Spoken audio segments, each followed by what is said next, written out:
Nathaniel Hayes, 45, looked like the kind of man hotels forgot to notice.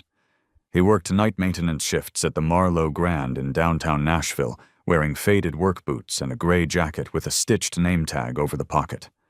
Olivia Hayes believed she had outgrown him years ago. Her friends thought Nathaniel was broke, ordinary, replaceable. What none of them knew was Nathaniel quietly owned the entire hotel they were standing in. The champagne cork popped across the marble lobby just as Olivia lifted her divorce papers into the air directly beneath the gold Hayes Hospitality logo hanging behind the front desk. Before we continue, comment your country and local time below. I always like seeing where these stories reach. And if you enjoy stories about quiet power betrayal and calculated revenge, subscribe to the channel. Tomorrow's story gets even colder. Nathaniel Hayes arrived at the Marlowe Grand every night at 9:40 p.m. in the same faded blue Ford F-150 he had driven for almost 11 years. The truck had rust along the rear wheel wells and a cracked corner on the passenger side taillight that he never bothered fixing. The valet attendants barely looked up anymore when he parked in the employee section beneath the garage. To them, Nathaniel was just the overnight maintenance supervisor, a quiet middle-aged guy with rough hands and steel-toe boots. Nothing more. He walked through the service entrance carrying a black thermos from a gas station off Interstate 40. Same coffee every night. Same gray jacket with Hayes stitched above the pocket in worn white thread. Nobody connected the name. Inside the basement engineering office, fluorescent lights hummed softly over shelves filled with plumbing parts and electrical diagrams. Nathaniel signed the maintenance log without saying much. "Boiler pressure on 12's acting weird again," one of the younger techs said. Nathaniel nodded once. "I'll take a look." That was usually all he said. Short sentences, calm voice, no ego voice. The younger employees liked him because he never barked orders. The older employees trusted him because he fixed problems himself instead of hiding behind a desk. At 10:15 p.m., Nathaniel was kneeling beside an access panel on the 12th floor with a flashlight between his teeth when his phone buzzed. Olivia. He let it ring twice before answering. "You forgot dinner again," she said immediately. No greeting. Nathaniel tightened a valve, slowly. "I told you I had inventory tonight. You always have something." In the background, he heard music, glasses clinking, laughter. Not home again. Nathaniel wiped his hand on a rag. "You at Bianca's place?" A pause. "Does it matter?" The answer told him enough. He stared quietly at the leaking pipe, while cold air drifted through the maintenance shaft. 7 years ago, Olivia used to bring him coffee during late shifts, back when they still laughed in grocery stores, back when she still touched his arm during conversations. Now she sounded irritated every time he called, like he was interrupting a better life. "I won't wait up," she said. The line disconnected. Nathaniel slid the phone back into his jacket pocket and returned to work. No reaction, no curse under his breath, no anger. That was one thing people misunderstood about Nathaniel Hayes. Silence did not mean blindness. Around midnight, he walked through the main lobby checking thermostat readings. The Marlowe Grand glowed gold under massive crystal chandeliers imported from Prague 15 years earlier. Polished marble reflected soft jazz from hidden ceiling speakers. Most nights tourists stood in the center of the lobby taking photos beneath the curved staircase. Nathaniel barely noticed anymore. He noticed other things. Which concierge skipped breaks? Which bartender watered down whiskey after midnight? Which guests tipped housekeepers respectfully? Which executives lied during investor tours? That was why he still worked inside the buildings personally. Hotels revealed everything after midnight. The truth always did. Rebecca Sloan, the general manager, crossed the lobby holding an iPad against her chest.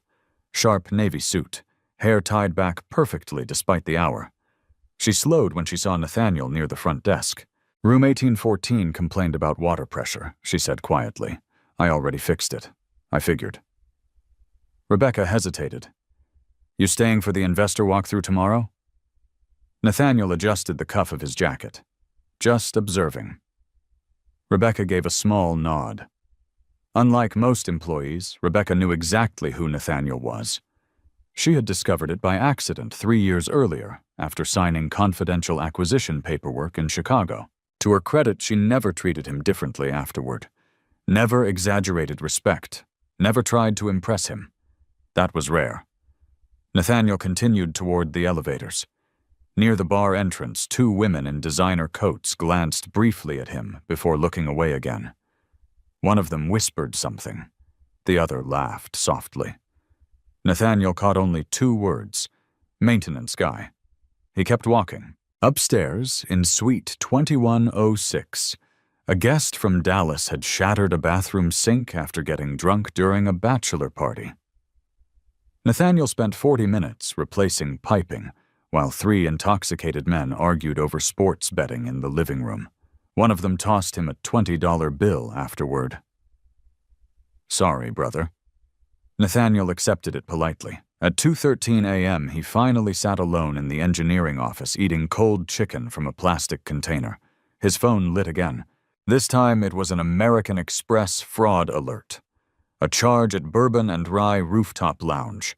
$387. Nathaniel stared at the screen. Olivia hated bourbon. He opened the banking app calmly. The card ending in 4408 was one of their shared accounts. He checked the timestamp. 11:42 p.m., downtown Nashville. 5 miles away. Nathaniel closed the app without expression. Then he opened another application instead. Security access logs. The Marlowe Grand's executive system tracked every suite entry electronically. Nathaniel rarely checked personal matters through company systems. He disliked mixing emotions with business, but timing mattered. At 11:51 p.m., guest suite 1704 had been accessed, registered under the name D. Vaughn. Nathaniel recognized the name immediately. Derek Vaughn, one of Nashville's most aggressive divorce attorneys. Nathaniel leaned back slowly in the chair. The fluorescent lights buzzed overhead. Outside the office window, a laundry cart rattled down the hallway. Still no anger, just stillness. He reached for his thermos and took a long drink of burnt coffee gone lukewarm hours ago. Then he opened Olivia's Instagram. New story uploaded 12 minutes earlier. A rooftop view. Champagne glass. No face visible. But a man's navy suit sleeve reflected faintly in the window beside her. Nathaniel looked at the reflection for several seconds. Italian wool. Brioni. Derek Vaughn wore Brioni suits in every legal conference photo online. Nathaniel locked the phone screen and stood up.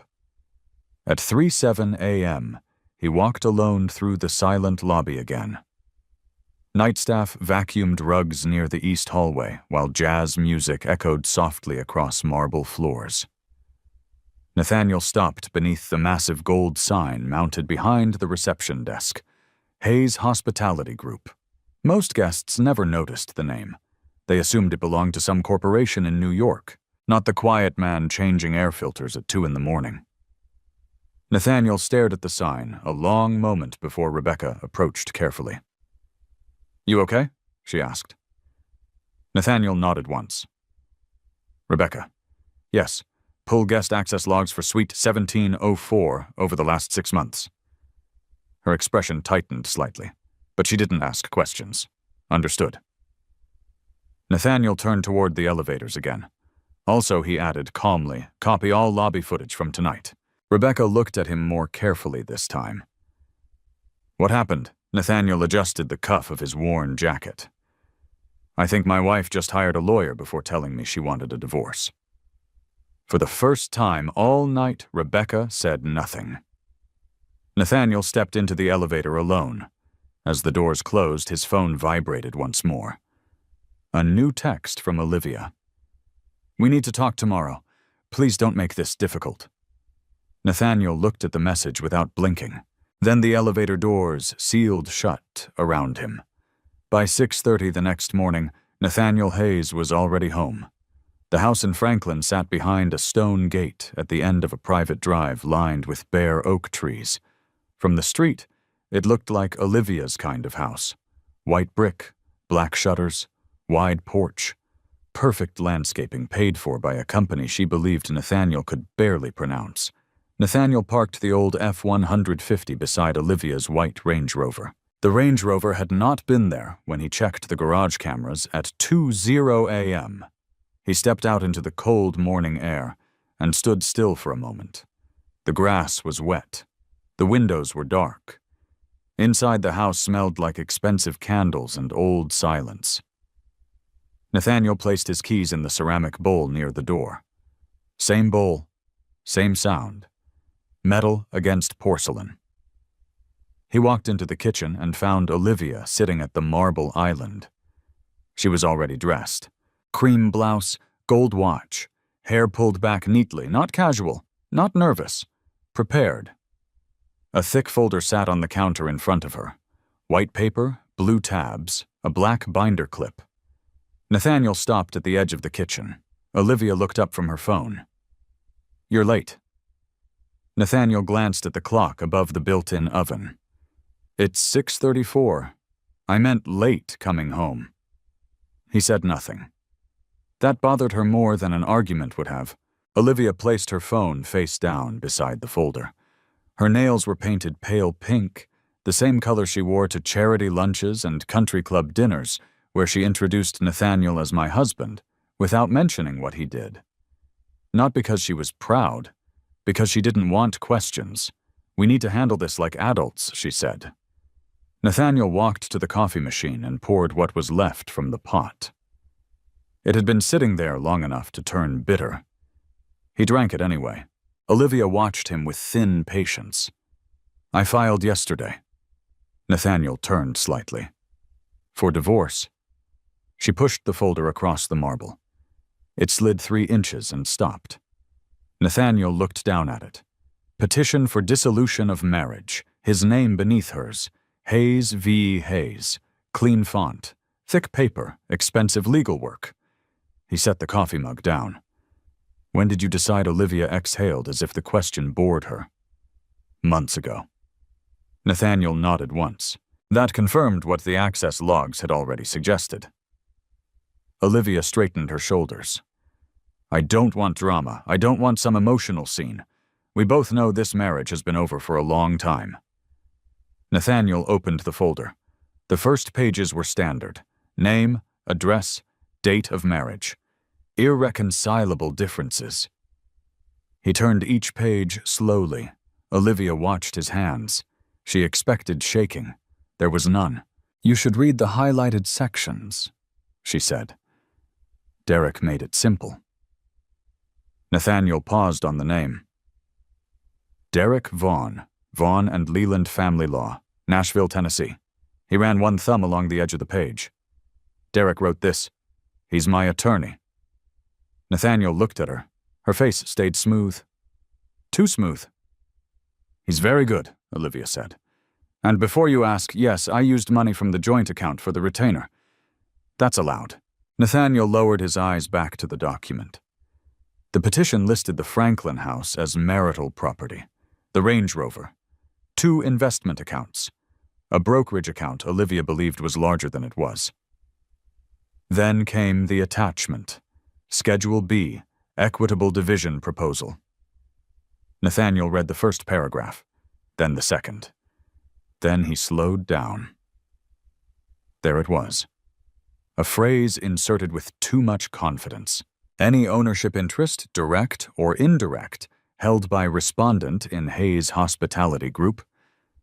Hayes Legacy Holdings or related hotel assets acquired, expanded, improved, or operated during the marriage. Nathaniel did not move. His face did not change. But something inside him became very quiet. Not shocked, not hurt, focused. Olivia had not known those names when they married. She had not known them 5 years ago. She had learned them recently, and someone had taught her where to look. He turned the page. Another attachment, Statement of Claimed Business Contribution.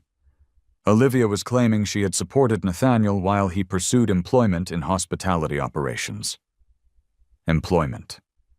That word sat there like a stain. She was framing his ownership as labor, his assets as shared growth, his silence as weakness. Nathaniel read every line. Slowly. Olivia tapped one finger against the counter.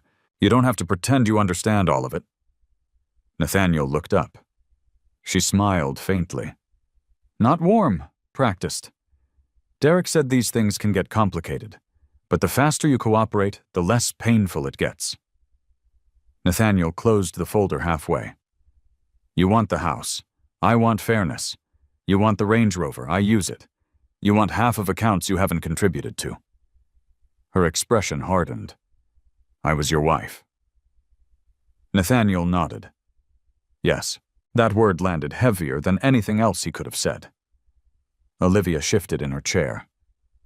You were never honest with me either, Nathaniel. His eyes stayed on the folder. How you made me live beneath what I deserved. The kitchen went still. A refrigerator compressor clicked on. Nathaniel looked around the house. The custom cabinets, the imported stone, the sub-zero appliances Olivia had selected during a 3-week renovation she claimed was basic comfort, beneath what she deserved. He lifted the folder again and turned more pages. The deeper he went, the cleaner the trap looked. Too clean. The timeline described him as emotionally withdrawn, financially secretive, uncooperative, likely to hide assets, likely to manipulate records. There were phrases used by attorneys who planned to ask for emergency relief, temporary control, asset disclosure, restraining order on transfers. Nathaniel stopped on page 29. There was an exhibit reference, Exhibit D Preliminary Business Structure Chart. He opened the attached chart. 5 boxes, Hayes Legacy Holdings at the top, 3 subsidiary LLCs beneath it, 1 hotel management company beneath those. The chart was incomplete, but close enough to be dangerous. Nathaniel's eyes moved to the bottom right corner, prepared by Vaughn Capital Holdings Research Division, not Vaughn and Leland Family Law, Vaughn Capital Holdings. He had seen that name before. 8 months earlier, a private acquisition inquiry had come through a Dallas broker. Quiet offer, all cash, aggressive deadline. They wanted the Marlowe Grand, not the whole portfolio, just the Nashville flagship. The buyer had hidden behind layers of entities, but Nathaniel's internal counsel had traced one name before the offer collapsed: Vaughn Capital Holdings. Nathaniel let his thumb rest on the page. Derek Vaughn was not just Olivia's divorce attorney. He was connected to someone who had already tried to buy his hotel. Olivia mistook Nathaniel's silence for confusion. You should sign the acknowledgement today, she said. It doesn't finalize everything. It just shows you received it. Nathaniel kept reading. He noticed another problem: a timestamp on the electronic signature certification. The certificate claimed Olivia reviewed the final draft at 9:18 p.m. the previous night. But at 9:18 p.m., according to the Marlowe Grand's access system, Olivia's phone had connected to the hotel's private guest Wi-Fi inside Suite 1704. Derek Vaughn's suite. That meant the document had not been prepared by Olivia alone at home. Not reviewed remotely. Not independent. She had sat with him. In a hotel Nathaniel owned. Using a network Nathaniel's company controlled. He almost smiled. Almost. Instead, he placed the folder neatly back on the counter. Olivia leaned forward. Well, Nathaniel picked up his coffee mug. I'll have counsel review it. Her expression changed. Just slightly. A flicker. You don't need counsel? I do. Nathaniel, don't make this ugly. He looked at her then, calmly. For the first time that morning, Olivia seemed to notice the calm. Not sadness, not panic, not the reaction she had prepared for. Just calm. That depends on what this is, Nathaniel said. It's a divorce. No. He tapped the folder once with 2 fingers. "This is something else." Olivia's jaw tightened. "You're being paranoid." Nathaniel picked up the folder. "I'll keep this copy. That's my copy. It has my name on it." She stood quickly. "Nathaniel." He stopped near the kitchen doorway. Behind him, morning light spread across the marble where the folder had been. For years he had ignored small humiliations because they did not matter. The jokes about his truck, the way Olivia corrected his grammar in front of donors, the times she let strangers assume he worked for her. Those were insults. This was paperwork. Paperwork had weight. Paperwork had signatures. Paperwork could be answered. Nathaniel turned back slightly. "Tell Derek I received it." Olivia stared at him. "And tell him," Nathaniel added, voice low and even. "Next time he uses a shell company to map my assets, he should remove the footer." For the first time since he entered the house, Olivia said nothing. Nathaniel walked out with the folder under his arm. Outside, his old Ford waited in the pale Tennessee morning. The engine turned over rough. He backed down the driveway slowly, one hand on the wheel, the other resting on the divorce papers. By the time he reached the gate, his phone buzzed. Rebecca Sloan, one message. "Suite 1704 logs are ready. Also, you need to see who checked in with Vaughn last night." Nathaniel stopped the truck at the edge of the road. He read the message twice. Then he put the truck in drive. At 11:20 a.m., Olivia Hayes stood in the center of the Marlowe Grand lobby holding fabric samples against her shoulder while speaking to an event coordinator she had never met before. "White orchids," she said, "not ivory. And I want champagne passed immediately after signing." The coordinator nodded quickly and wrote everything down. Olivia barely looked at her. From the mezzanine above the lobby, Nathaniel Hayes watched the entire conversation through the glass railing outside the executive offices. Quietly. Unnoticed. The Marlowe Grand had 6 floors visible from the atrium lobby. Cream marble columns rose toward a vaulted ceiling crossed with black steel beams and hanging chandeliers. At noon, sunlight poured through the west-facing windows and turned the entire floor gold. Tourists took photographs near the piano. Business travelers crossed the lobby pulling silver luggage. No one looked up at Nathaniel. That was the advantage of being underestimated for long enough. Rebecca Sloan stepped beside him holding a tablet. "She booked the East Lobby Lounge for Friday night," Rebecca said softly. Nathaniel kept his eyes on Olivia below. "How many guests?" 23 confirmed. Rebecca hesitated before adding, "She requested complimentary premium service under owner authorization." Nathaniel almost smiled. "Did she?" "She said the paperwork would transfer soon anyway." Down below, Olivia laughed at something one of her friends said. The sound carried upward through the open lobby. Nathaniel recognized 3 of the women standing beside her. Country club regulars. Women who called him Nate in the tone people used for valets and golf assistants.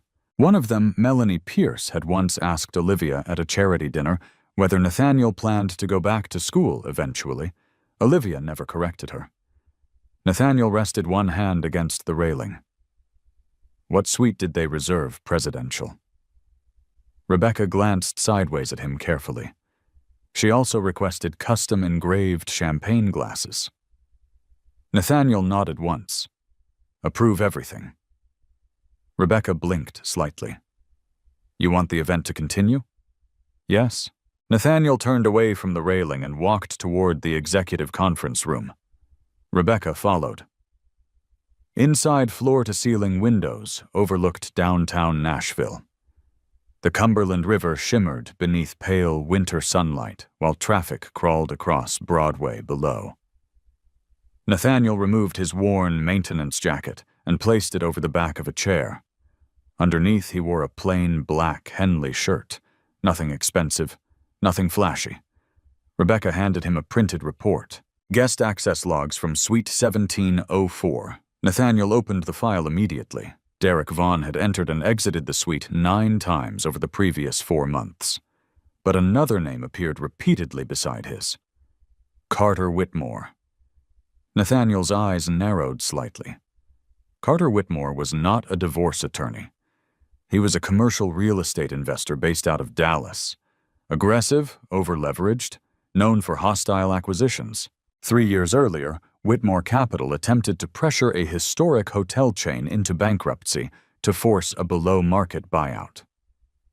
Nathaniel remembered the case well, because he had quietly financed the defense against it. Rebecca crossed her arms. "You know him," Nathaniel closed the folder halfway. "I know his reputation, and Olivia." "She doesn't." Rebecca studied him for a second. "You think she's being used?" Nathaniel looked back toward the lobby below, where Olivia now stood beside the concierge desk, reviewing floral layouts like she already owned the building. "No," he said calmly. "I think she volunteered." Silence settled across the room. Rebecca sat slowly across from him. "Legal's asking if they should freeze internal access permissions." Nathaniel shook his head immediately. "No sudden changes. She's discussing ownership openly downstairs." "That's fine." Rebecca frowned faintly. "You're unusually calm about this." Nathaniel leaned back in the chair. The leather creaked softly. "My father taught me something when I bought my first motel." Rebecca waited. He said panic is expensive. Nathaniel opened the report again. Another line caught his attention. Suite 1704 dining charges. 3 bottles of Macallan 18. Imported caviar. Private conference service. Total bill $4,870. Charged to Vaughn Capital Holdings, not Derek Vaughn personally. Nathaniel tapped the line once with his finger. "There it is again." Rebecca leaned closer. "The shell company." Nathaniel nodded. "They aren't just planning a divorce settlement." He looked toward the lobby again. "They're trying to establish valuation access." Rebecca understood immediately. "They think Olivia can reach your portfolio through marital disclosure." Nathaniel said nothing. That silence was answer enough. Outside the conference room, 2 executives from Atlanta entered the hallway discussing occupancy percentages for the quarter. Neither noticed Nathaniel sitting inside the glass office. That still amused Rebecca sometimes. A man could own 27 hotels across 4 states and still disappear completely if he wore work boots long enough. Nathaniel stood and walked toward the windows. Years ago, after his father died during a federal investigation into accounting fraud, he never committed. Nathaniel learned something permanent about wealth. Visibility created targets. Quiet created leverage. That was why most public records connected Hayes' hospitality group to trusts holding companies and layered management firms. Nathaniel rarely appeared in photographs, rarely attended galas, rarely gave interviews. Olivia once called it embarrassing. "You act like you're hiding from your own life," she had said after a fundraiser in Chicago. Nathaniel remembered the exact restaurant, the exact wine stain on the tablecloth, the exact moment she stopped understanding him. Behind him, Rebecca's phone buzzed. She checked the screen. Olivia just requested private access to the rooftop lounge after the signing party. Nathaniel turned slowly. For what she said, she wants to celebrate with future business partners. Nathaniel held out his hand. Rebecca gave him the phone. He read the message carefully. One line stood out. "Make sure Mr. Whitmore receives executive treatment. He may be involved with future ownership discussions." Nathaniel handed the phone back. There it was again. Ownership, not settlement, not divorce, acquisition. He walked back to the table and opened another folder waiting there. Internal corporate maps. Hayes Legacy Holdings sat at the center of a structure so complex most outside attorneys never fully understood it. Hotels, land trusts, management companies, licensing agreements, private debt structures. Nathaniel designed it that way intentionally after the Chicago scandal destroyed his father's name. Olivia had probably believed she was marrying a struggling operations manager who eventually climbed into mid-level hospitality work. Nathaniel allowed that belief, at first because privacy felt safer, later because correcting her no longer mattered. Now it mattered. Rebecca spoke carefully. "What do you want me to do about Friday?" Nathaniel closed the corporate file. "Nothing. Nothing. Let them celebrate." Rebecca stared at him. "They're planning this in your own building." Nathaniel picked up his maintenance jacket again. "Yes. You're okay with that?" Nathaniel slid one arm into the sleeve slowly. "They've already decided who they think I am." His voice stayed calm. "That decision is expensive." Down below, Olivia walked through the lobby smiling while an employee carried floral catalogs behind her. Guests moved around her without noticing the performance unfolding in the center of the hotel. Nathaniel watched her carefully. Not with heartbreak anymore, with observation. She looked confident, victorious already, like someone standing 5 minutes before a deal closes, not realizing the contract belongs to the man she underestimated. Rebecca broke the silence softly.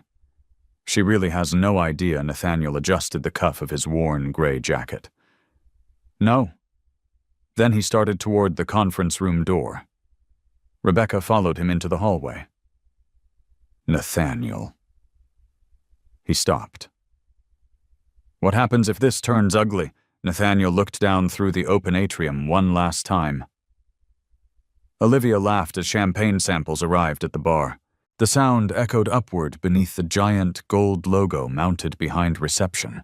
Hayes Hospitality Group. Nathaniel's name, his building, his lobby, his silence. "They already made it ugly," he said quietly.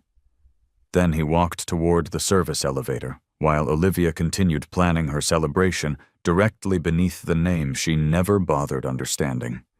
Evelyn Mercer's office occupied the top floor of an old brick building near Nashville's Legislative Plaza. No gold signs, no marble reception desk, no oversized abstract paintings pretending to justify billing rates, just dark walnut shelves, quiet lighting, and windows overlooking the courthouse district. Nathaniel Hayes arrived at exactly 7:55 a.m. Evelyn believed punctuality revealed more about people than resumes ever could.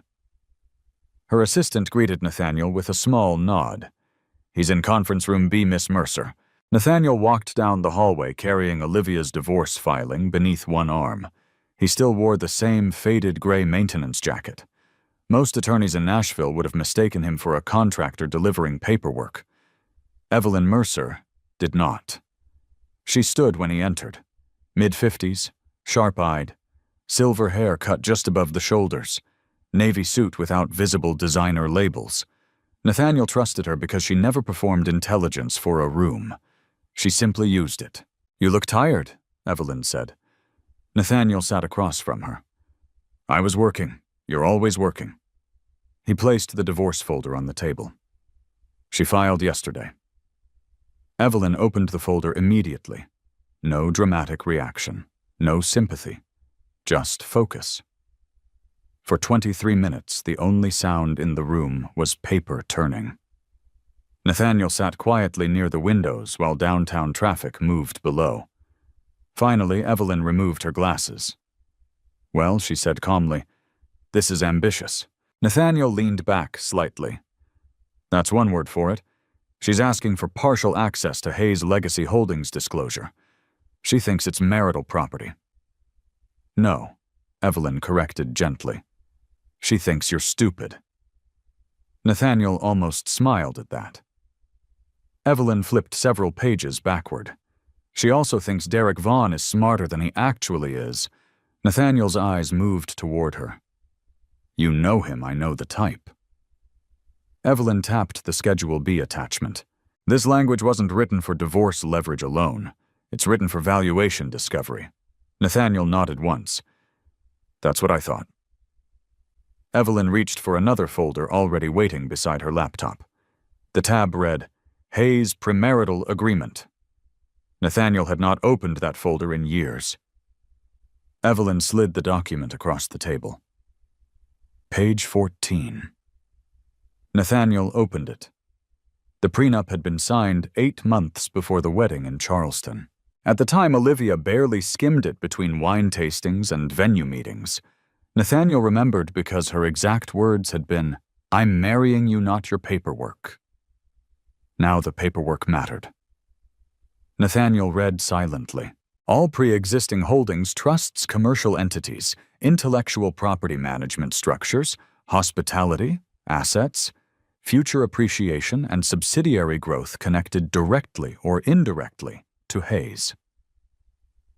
Legacy holdings shall remain separate, non-marital property regardless of operational involvement during the marriage. Evelyn folded her hands. She signed this willingly. She didn't read it. That isn't a legal defense. Nathaniel closed the folder slowly. Outside the conference room, someone laughed near the reception desk. Inside, the atmosphere stayed cold and controlled. Evelyn opened another file. "This concerns me more." She slid several bank statements toward him. Nathaniel studied them carefully. Wire transfers, 3 separate withdrawals over 4 months, amounts small enough to avoid attention, $12,000, $18,000, $9,500, all routed through a secondary joint account. Destination Peachtree Federal Bank, Atlanta. Nathaniel's expression stayed still. "She moved money quietly," Evelyn said. "She thought I wouldn't notice. She assumed you don't review financial movement." Nathaniel looked down at the statements. That part almost interested him more than the money itself. Olivia truly believed he was disconnected from his own systems, like a maintenance employee collecting paychecks instead of the man who built layered financial structures across 4 states. Evelyn continued, "We also found something else." She opened a manila envelope. Photographs slid onto the table. Miami. Oceanfront restaurant. Private terrace. Olivia seated beside Carter Whitmore. The timestamp showed 6 months earlier. Nathaniel stared at the images without touching them. Carter leaned close in every frame. Olivia smiled differently around him. Not affection, ambition. The kind of smile people used when standing near money they hoped would become theirs. Nathaniel looked at the final photograph. Derek Vaughn sat at the same table in the background. So there it was. Not random meetings, not coincidence, a strategy. Evelyn watched Nathaniel carefully. "You okay?" Nathaniel nodded once. "Yes." "You don't sound angry." Nathaniel looked back at the photographs. "Anger changes nothing." Evelyn leaned back in her chair. "That may be true, but most people still feel it." Nathaniel rested one hand against the table. He remembered the motel in Paducah, where he started at 27 years old. 21 rooms, broken vending machines, mold in 3 bathrooms. He slept in the office for almost a year because payroll mattered more than comfort. Back then, every dollar carried weight. Every mistake had consequences. Nathaniel learned early that emotion was expensive during negotiations, especially betrayal. Evelyn interrupted the silence. "You understand what they're trying to do, right?" Nathaniel answered immediately. "Use the divorce to penetrate ownership structures." "Yes." She pointed toward the filing. Derek likely promised Olivia she could pressure a settlement large enough to expose portions of Hayes' hospitality. Nathaniel's eyes narrowed slightly. "And Whitmore?" Evelyn gave a humorless smile. "Whitmore doesn't attend rooftop dinners for romance." Nathaniel looked back toward the windows. Nashville's skyline reflected pale winter light across the glass. Years ago, after his father's public collapse, Nathaniel promised himself something permanent. No outsider would ever corner his business through emotion again. Not investors, not banks, not family. Especially not family. Evelyn opened her laptop. "I already started pulling corporate firewall protections." Nathaniel looked back toward her. "How protected are we?" She gave him a faint look. "You're protected. Very. That isn't what I asked." Evelyn paused briefly. Then she understood. "Operationally. Completely." Nathaniel nodded once. "Good." Evelyn clicked another document open. "There's more. She turned the laptop screen toward him. An email chain. Sender Derek Vaughn. Recipient Olivia Hayes. Subject line event. Timing. Nathaniel read quietly. Once papers are acknowledged publicly Friday evening, we'll have stronger leverage entering negotiations Monday. Whitmore believes pressure and exposure concerns may encourage early settlement discussions. Nathaniel read the message twice. Publicly. That mattered. They were not planning a private divorce discussion. They wanted theater, pressure, humiliation. Evelyn studied his face. Friday's celebration isn't a celebration, no. It's leverage. Nathaniel closed the laptop gently. They think embarrassment creates urgency. Evelyn nodded.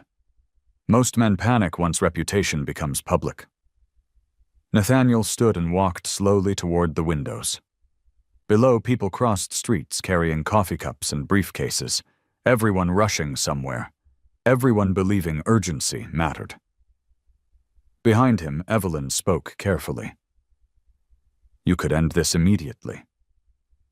Nathaniel looked over one shoulder. How? File emergency motions, freeze negotiations, expose the shell companies now. Nathaniel turned back toward the skyline. No? Evelyn frowned slightly. You want to wait? Yes. Why? Nathaniel slid one hand into his jacket pocket. Because they still think I'm reacting. He looked down toward Broadway traffic far below. I'd rather let them keep talking. Silence settled again. Evelyn finally closed the divorce folder. You know Olivia will escalate once she realizes you aren't afraid. Nathaniel's voice stayed calm. She already escalated. He walked back to the conference table and picked up the Miami photographs. For a moment his eyes lingered on Olivia's face. Not with heartbreak, not anymore. With distance, like someone studying damage after the storm already passed. She used to hate rooftop restaurants, Nathaniel said quietly. Evelyn looked surprised. What she said, they felt fake. He slid the photographs back into the envelope. People change. Evelyn watched him carefully. No, she said softly. Sometimes people just stop pretending. Nathaniel absorbed that without answering. Then his phone buzzed. Rebecca Sloan. Nathaniel checked the message. You were right. Olivia just requested ownership-level access for Friday's event. She specifically mentioned future transition planning. Nathaniel stared at the screen for several seconds. Transition planning. She truly believed she was already stepping into the building. He locked the phone slowly. Evelyn noticed the shift in his expression. What happened? Nathaniel picked up his maintenance jacket from the chair. Friday became more important. Evelyn stood. I'll prepare filings. Not yet. Nathaniel. Not yet. His tone remained calm, but final. Evelyn studied him for a long moment before nodding once. You're setting a trap. Nathaniel slid the folder beneath his arm. No. He looked toward the courthouse windows one last time. They already walked into one. Nathaniel Hayes did not confront Olivia that night. He came home at 8:10 p.m., placed his keys in the ceramic bowl beside the door, and hung his gray maintenance jacket on the same hook he had used for years. Olivia was in the dining room speaking on speakerphone while scrolling through event layouts on her tablet. Friday needs to feel elevated, she said. Not tacky elevated. Quiet luxury. Nathaniel walked past without interrupting. Olivia glanced at him briefly before lowering her voice. I'll call you back. The line disconnected. She watched him enter the kitchen. You disappeared all day. Nathaniel opened the refrigerator and removed a bottle of water. I was working. That's becoming your favorite answer. Nathaniel twisted the cap slowly. It's accurate. Olivia leaned against the dining room archway. For the first time since filing for divorce, she looked slightly uncertain. Nathaniel noticed immediately. People revealed themselves in small pauses, tiny shifts. The human body hated uncertainty. You talked to a lawyer, she asked. Yes, and Nathaniel drank water before answering. She's reviewing everything. Olivia crossed her arms. That's unnecessary. Nathaniel looked toward her calmly. Then you shouldn't be worried. The sentence landed harder than he intended. Olivia's expression tightened instantly. I'm not worried. Nathaniel nodded once. Silence stretched across the kitchen. From outside, headlights swept briefly across the windows as a car passed the property gates. Olivia straightened her posture. I'm trying to keep this civilized. Nathaniel closed the refrigerator. So am I. You don't sound upset. Nathaniel looked at her for several seconds. That seemed to bother her even more, like she had prepared emotionally for anger and found nothing to fight instead. I don't understand you lately, she said. Nathaniel almost answered honestly. You stopped trying years ago, but he said nothing. Olivia walked closer. You've been hiding things from me. Nathaniel leaned one shoulder lightly against the kitchen counter. What things you act like you don't care what happens. Nathaniel studied her face. Expensive makeup, perfect hair, controlled breathing, but beneath it he could see something else now. Expectation. She expected him to panic eventually, expected him to break under pressure, expected Friday night to finish the process. Nathaniel set the water bottle down. What exactly do you think happens Friday? Olivia hesitated. Only half a second. But Nathaniel saw it. We sign paperwork, she said carefully. We move on. That was not the full answer. Nathaniel knew it. She knew he knew it. But neither acknowledged the gap. Olivia reached for her tablet again. The event planner confirmed the rooftop access. Nathaniel's eyes moved slightly. The rooftop. After the signing. Her tone carried casual confidence now. Derek invited a few people. Nathaniel nodded slowly. Business people? Olivia looked up sharply. What does that mean, nothing? But it meant everything. Nathaniel already knew Carter Whitmore planned to attend. The rooftop was private access. No cameras visible to guests. No interruptions. Perfect for conversations about acquisitions disguised as celebrations. Olivia watched him carefully. You really think I'm the villain here, don't you? Nathaniel answered honestly. I think you made decisions. That's not an answer. It's the only one that matters. She stared at him. For years, Olivia had confused Nathaniel's restraint with weakness, because loud men had always surrounded her. Men who slammed doors. Men who performed anger. Men who wanted audiences. Nathaniel never raised his voice. That made him difficult to read, and dangerous to underestimate. Olivia finally grabbed her wine glass from the counter. You know what your problem is? Nathaniel waited. You spent so much time acting small that eventually you became small. The room went quiet.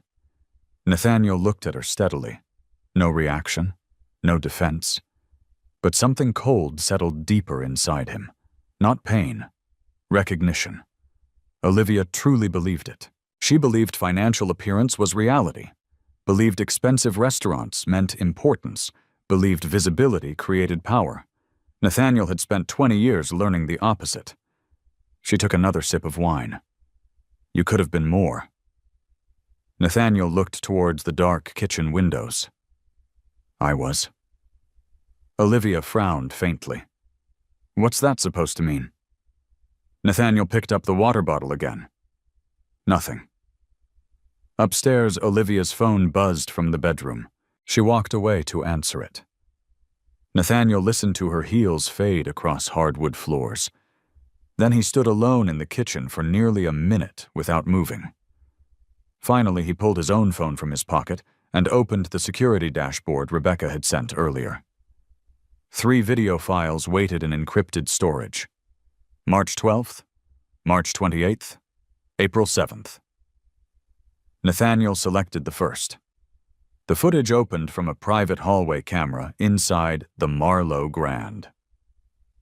Timestamp March 12th, 9:41 p.m. Derek Vaughn exited Suite 1704 carrying 2 folders and speaking on his phone. 30 seconds later, Olivia stepped out behind him. Nathaniel watched carefully. Olivia looked relaxed. comfortable. Not pressured, not manipulated. She adjusted Derek's tie briefly before laughing at something he said. Nathaniel paused the video there. Not because of jealousy, because details mattered. People lied with words. Bodies usually did not. Nathaniel reopened the footage. At 9:44 p.m., another elevator opened. Carter Whitmore stepped into frame. Tall, expensive charcoal coat, Texas posture. The kind of man who occupied space aggressively even while standing still. Derek shook his hand. Olivia smiled immediately. Then the three disappeared back into the suite together. Nathaniel sat slowly at the kitchen island. The refrigerator hummed softly behind him. He opened the second video. March 28th. Same suite. Different conversation. This footage included partial audio captured through the hallway microphone system used for executive security incidents. Static crackled briefly. Then Derek's voice became clear enough to understand. Once disclosure starts, we'll know where the holdings actually sit. Carter answered. If she gets leverage, he settles. Olivia laughed softly. He barely understands investments. Nathaniel watched the screen without blinking. Derek spoke again. The guy fixes pipes at midnight. He'll fold the second real litigation starts. More laughter. Nathaniel paused the video. The kitchen remained silent around him. No anger crossed his face. But memory did. He remembered sleeping in a motel office with a revolver beneath the desk because theft rates were high in western Kentucky.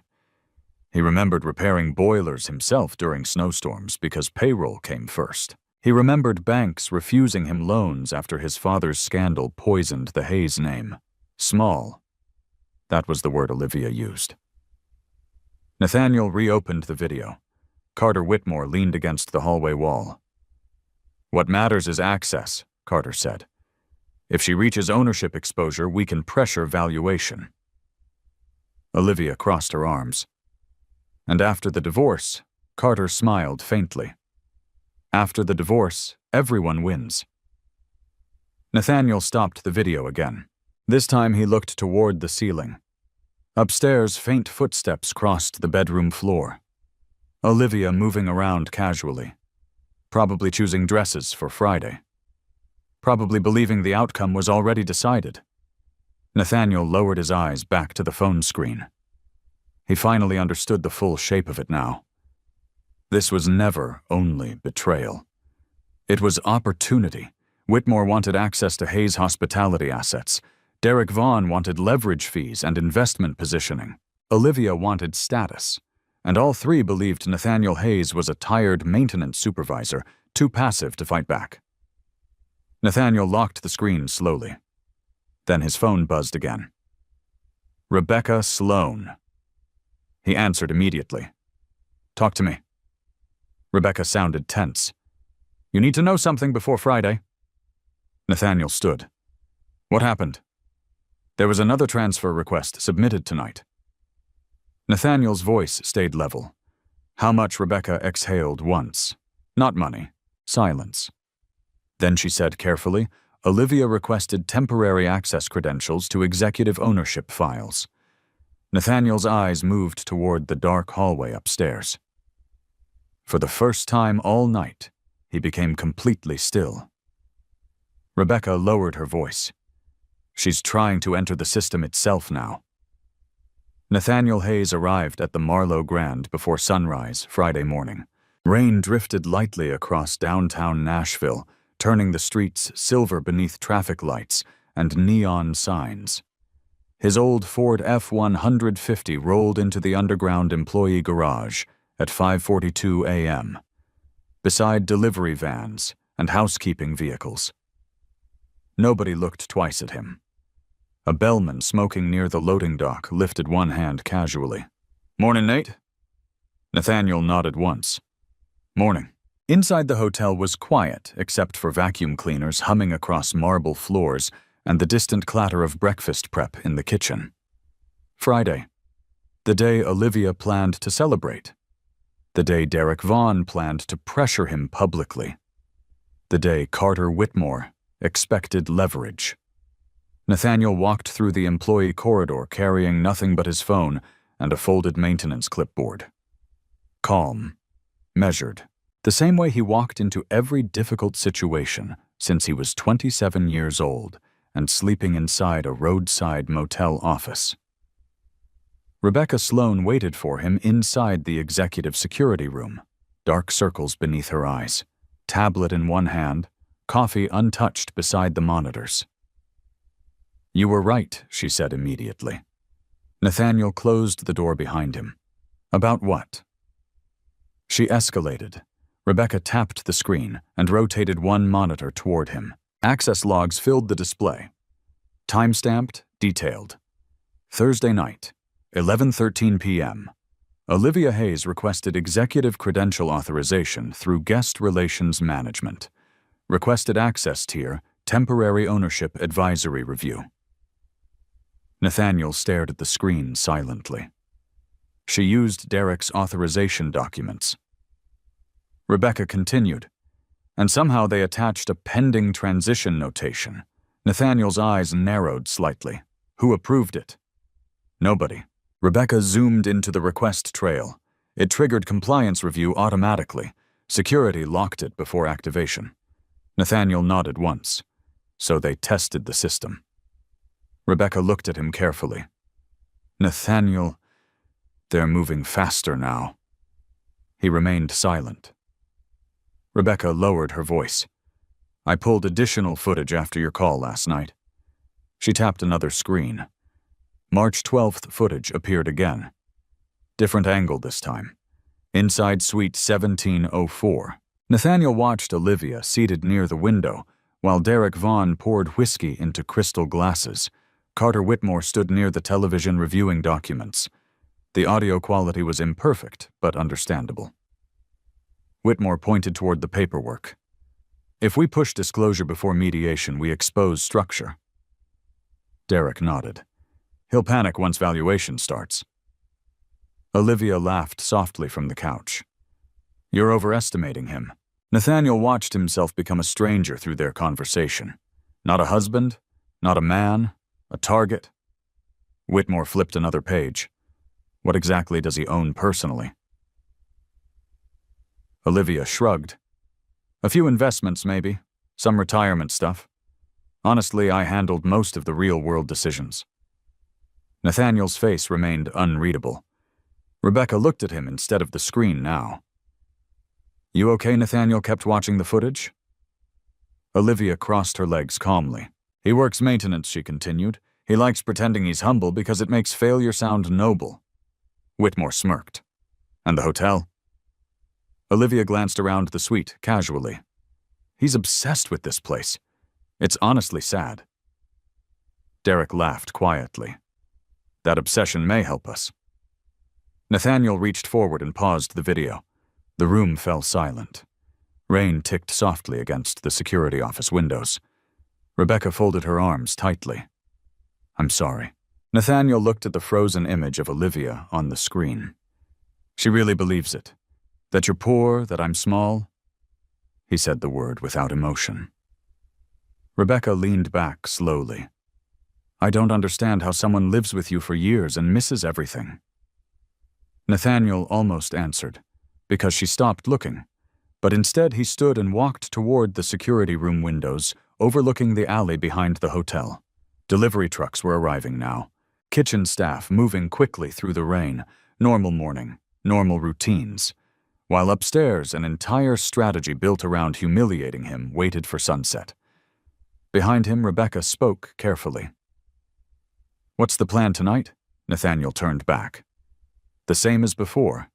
You still want the event untouched, yes. And Whitmore Nathaniel's voice stayed level. Let him come. Rebecca stared at him for a second. You're enjoying this. Nathaniel shook his head immediately. No, he meant it. This was not satisfaction. It was confirmation. People eventually revealed what they valued most. Whitmore valued leverage. Derek valued manipulation. Olivia valued appearance. Nathaniel valued evidence. That difference mattered. Rebecca hesitated before speaking again. There's something else. Nathaniel waited. Derek Vaughn reserved conference room access after the party. What time? 11:30 p.m. Nathaniel looked toward her steadily. For what purpose? Rebecca exhaled. He listed it as acquisition discussion. The room became very quiet. There it was. Not hidden anymore. Not implied. Acquisition. Whitmore intended to discuss Hayes' hospitality assets inside a building Nathaniel personally owned, using a divorce celebration as leverage theater. Nathaniel looked back at the frozen security image. Olivia smiling beside men planning around him like he barely existed. Then he noticed something else. On the coffee table beside Whitmore's elbow sat a blue folder with silver embossed lettering, Whitmore Capital Partners. Nathaniel stepped closer to the screen. Zoom in. Rebecca enlarged the image. Nathaniel's eyes narrowed. Under the embossed logo sat typed text. Preliminary Hospitality Expansion Targets. Below that, Marlowe Grand Nashville, his hotel. Whitmore had already built acquisition documents before the divorce even progressed. Rebecca stared at the screen. Oh my God. Nathaniel remained still. Not shocked anymore. Just finished assembling the entire picture. Olivia was never meant to become rich through divorce alone. She was supposed to become access. A bridge into ownership structures Whitmore could not reach legally otherwise. Nathaniel slid both hands into the pockets of his maintenance jacket. He thought marriage made me vulnerable. Rebecca looked at him carefully. Doesn't it? Nathaniel considered the question honestly, years ago maybe. Years ago, Olivia could still hurt him because he believed they were building something together. Now, he saw patterns instead of promises, paperwork instead of affection, intent instead of excuses. The elevator monitor chimed softly from the hallway camera feed. Rebecca checked the screen. Olivia had arrived, early.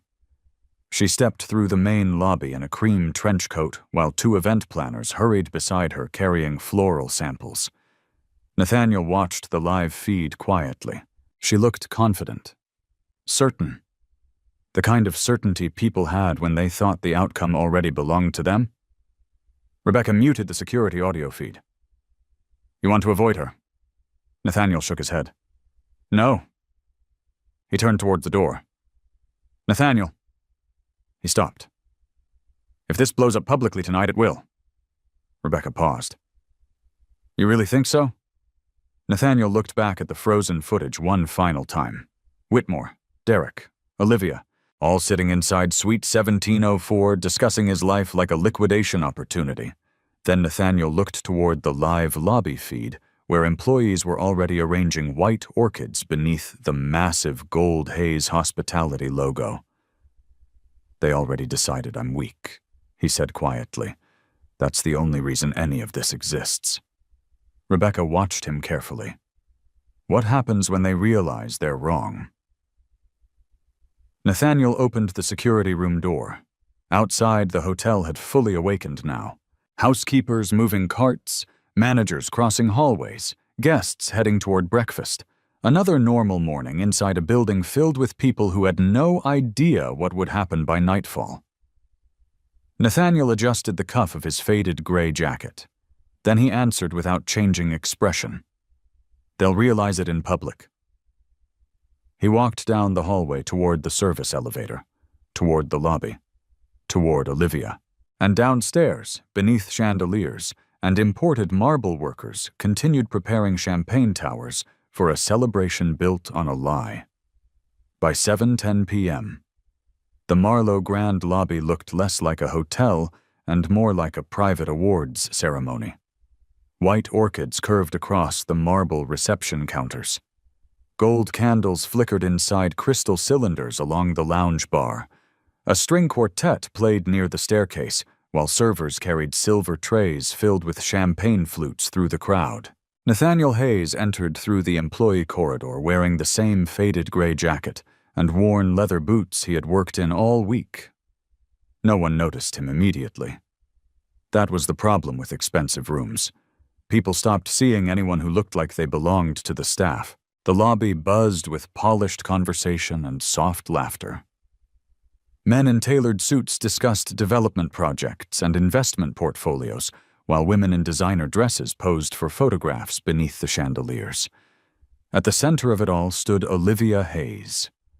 White satin dress, diamond earrings Nathaniel bought for their 10th anniversary, champagne glass in one hand, victory already written across her posture. Nathaniel stopped near one of the marble columns and observed quietly. She looked happy.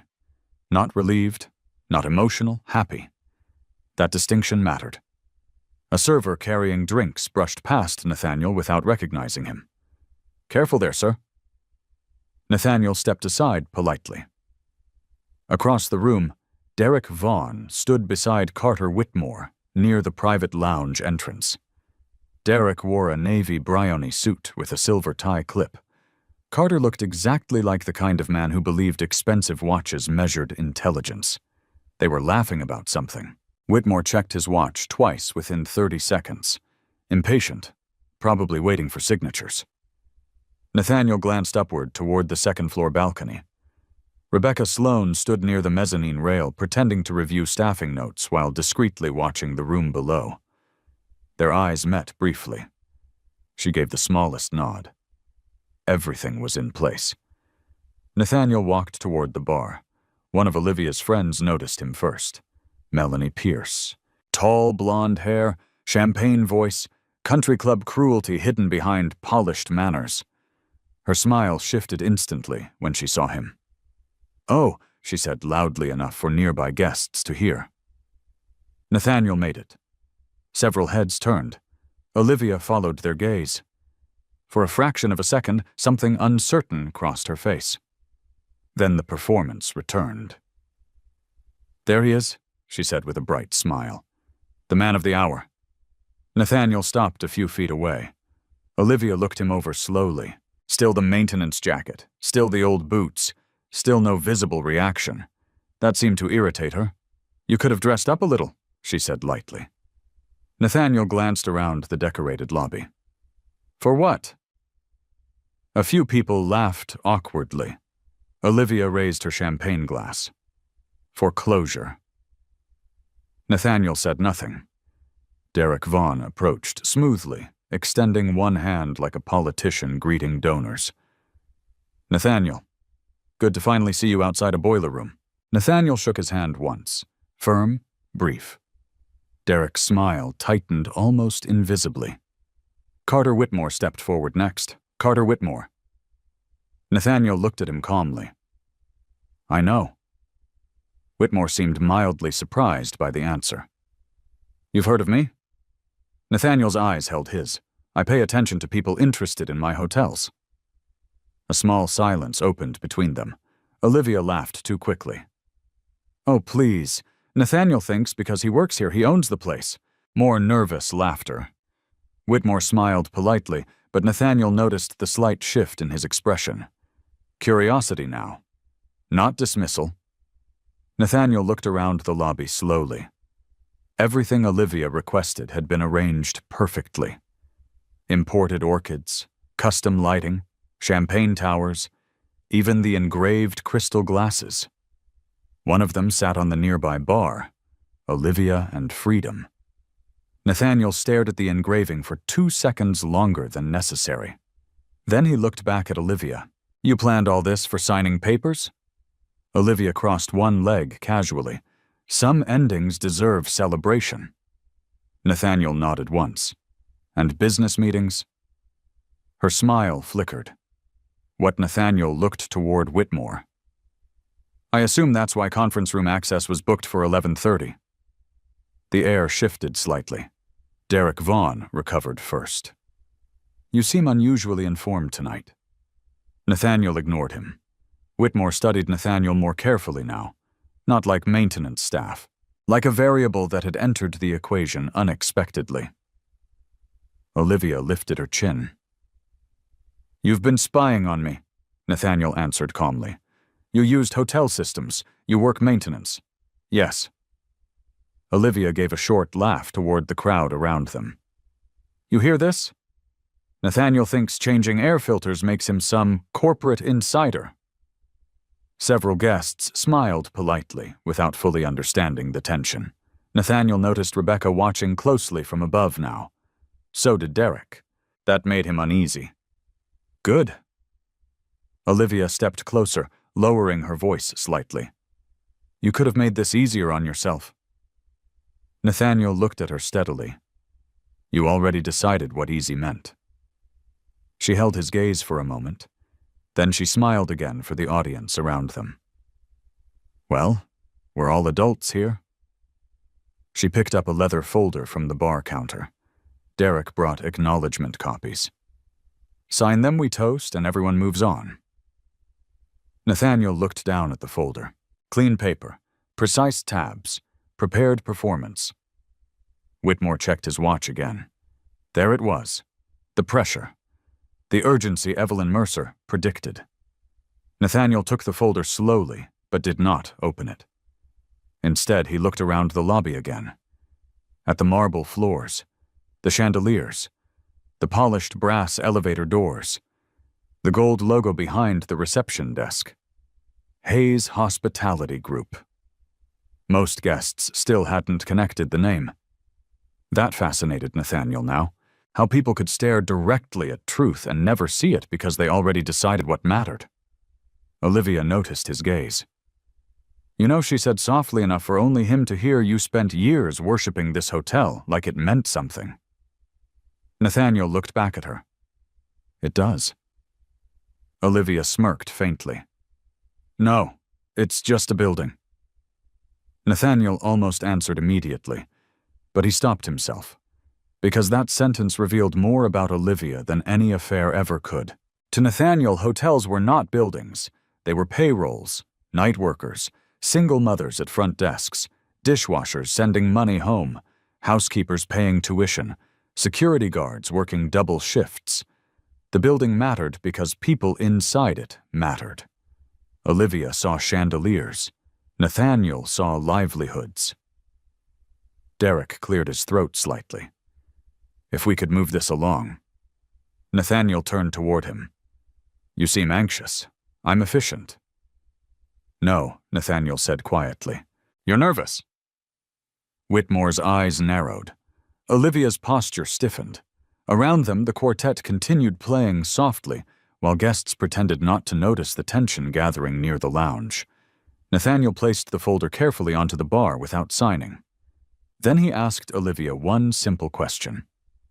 Did you enjoy planning this? She blinked once. What Nathaniel gestured slowly around the lobby. The flowers, the champagne, the celebration. Olivia folded her arms. I earned this. Nathaniel nodded once. Then he finally looked directly toward the massive gold lettering mounted behind the front desk. Hayes Hospitality Group. Warm light reflected across the polished metal. Nathaniel's expression never changed, but his voice became very still. Did you enjoy celebrating in my building silence? Real silence this time. Not social silence, not awkward laughter. The kind that empties oxygen from a room. Olivia stared at him. Derek Vaughn stopped moving entirely. Carter Whitmore's face lost the first layer of confidence. Around them nearby, conversations faded one by one, as people sensed something shift beneath the surface. Nathaniel looked at none of them, only at Olivia. And for the first time all night, she looked uncertain. Olivia Hayes laughed first. Too fast, too sharp. The sound bounced awkwardly beneath the chandeliers before dying against the marble walls. Oh my God, she said, shaking her head. Nathaniel, stop. A few guests smiled uncertainly, relieved someone had broken the silence. But Nathaniel did not move, did not smile, did not explain himself. That was the problem. Jokes required participation. Carter Whitmore looked toward Derek Vaughn carefully. Derek recovered with the polished confidence of a man who spent his career controlling rooms. Nathaniel, he said smoothly, I think emotions are running a little high tonight. Nathaniel finally turned his eyes toward him. No. Just one word. Flat controlled. And suddenly Derek seemed less comfortable standing there. Olivia folded her arms. "You work maintenance here?" Nathaniel nodded once. "Yes, you don't own anything." Nathaniel glanced briefly toward the reception desk. Rebecca. Every head in the nearby crowd turned upward. Rebecca Sloan stood on the mezzanine balcony overlooking the lobby. For half a second, she simply looked down at Nathaniel as though confirming something silently between them. Then she started walking. The sound of her heels echoed across the marble staircase as conversations throughout the lobby slowly faded. Rebecca descended calmly into the center of the gathering. Professional posture, navy suit, hotel executive composure. When she reached the lobby floor, she stopped beside Nathaniel, not behind him, beside him. Then she said clearly, "Good evening, Mr. Hayes." The room changed instantly. Nathaniel saw it happen in real time. Tiny facial movements, eyes widening, calculations beginning. Olivia stared at Rebecca, then at Nathaniel, then back again. Derek Vaughn's jaw tightened almost invisibly. Whitmore stopped touching his drink. Rebecca handed Nathaniel a slim black folder. "Legal requested these for tonight." Nathaniel accepted it calmly. "Thank you." Olivia laughed again, but weaker now. "This is ridiculous." Rebecca looked at her politely. "No, Mrs. Hayes." That title landed hard. "This is standard protocol regarding ownership documentation requests." Silence spread wider through the lobby. Nearby guests had stopped pretending not to listen. The quartet continued playing softly in the background, but even the musicians seemed distracted now. Nathaniel opened the black folder slowly. Inside sat certified ownership records, Hayes Legacy Holdings, property acquisitions, trust structures, commercial registrations, the Marlowe Grand Nashville. Sole controlling authority, Nathaniel Elias Hayes. Nathaniel removed one document and handed it directly to Derek Vaughn. Read carefully. Derek accepted the paper without speaking. Whitmore leaned closer beside him. Nathaniel watched both men process the document line by line. The confidence disappeared first from Derek's eyes, then from Whitmore's posture. Olivia stepped forward impatiently. "What is this supposed to prove?" Nathaniel looked at her. "You filed for ownership exposure in a building already owned through a protected trust." Olivia frowned. "That doesn't make sense." "No," Nathaniel agreed quietly. "It doesn't." Rebecca stood perfectly still beside him, while servers nearby awkwardly lowered champagne trays. Whitmore looked up from the paperwork finally.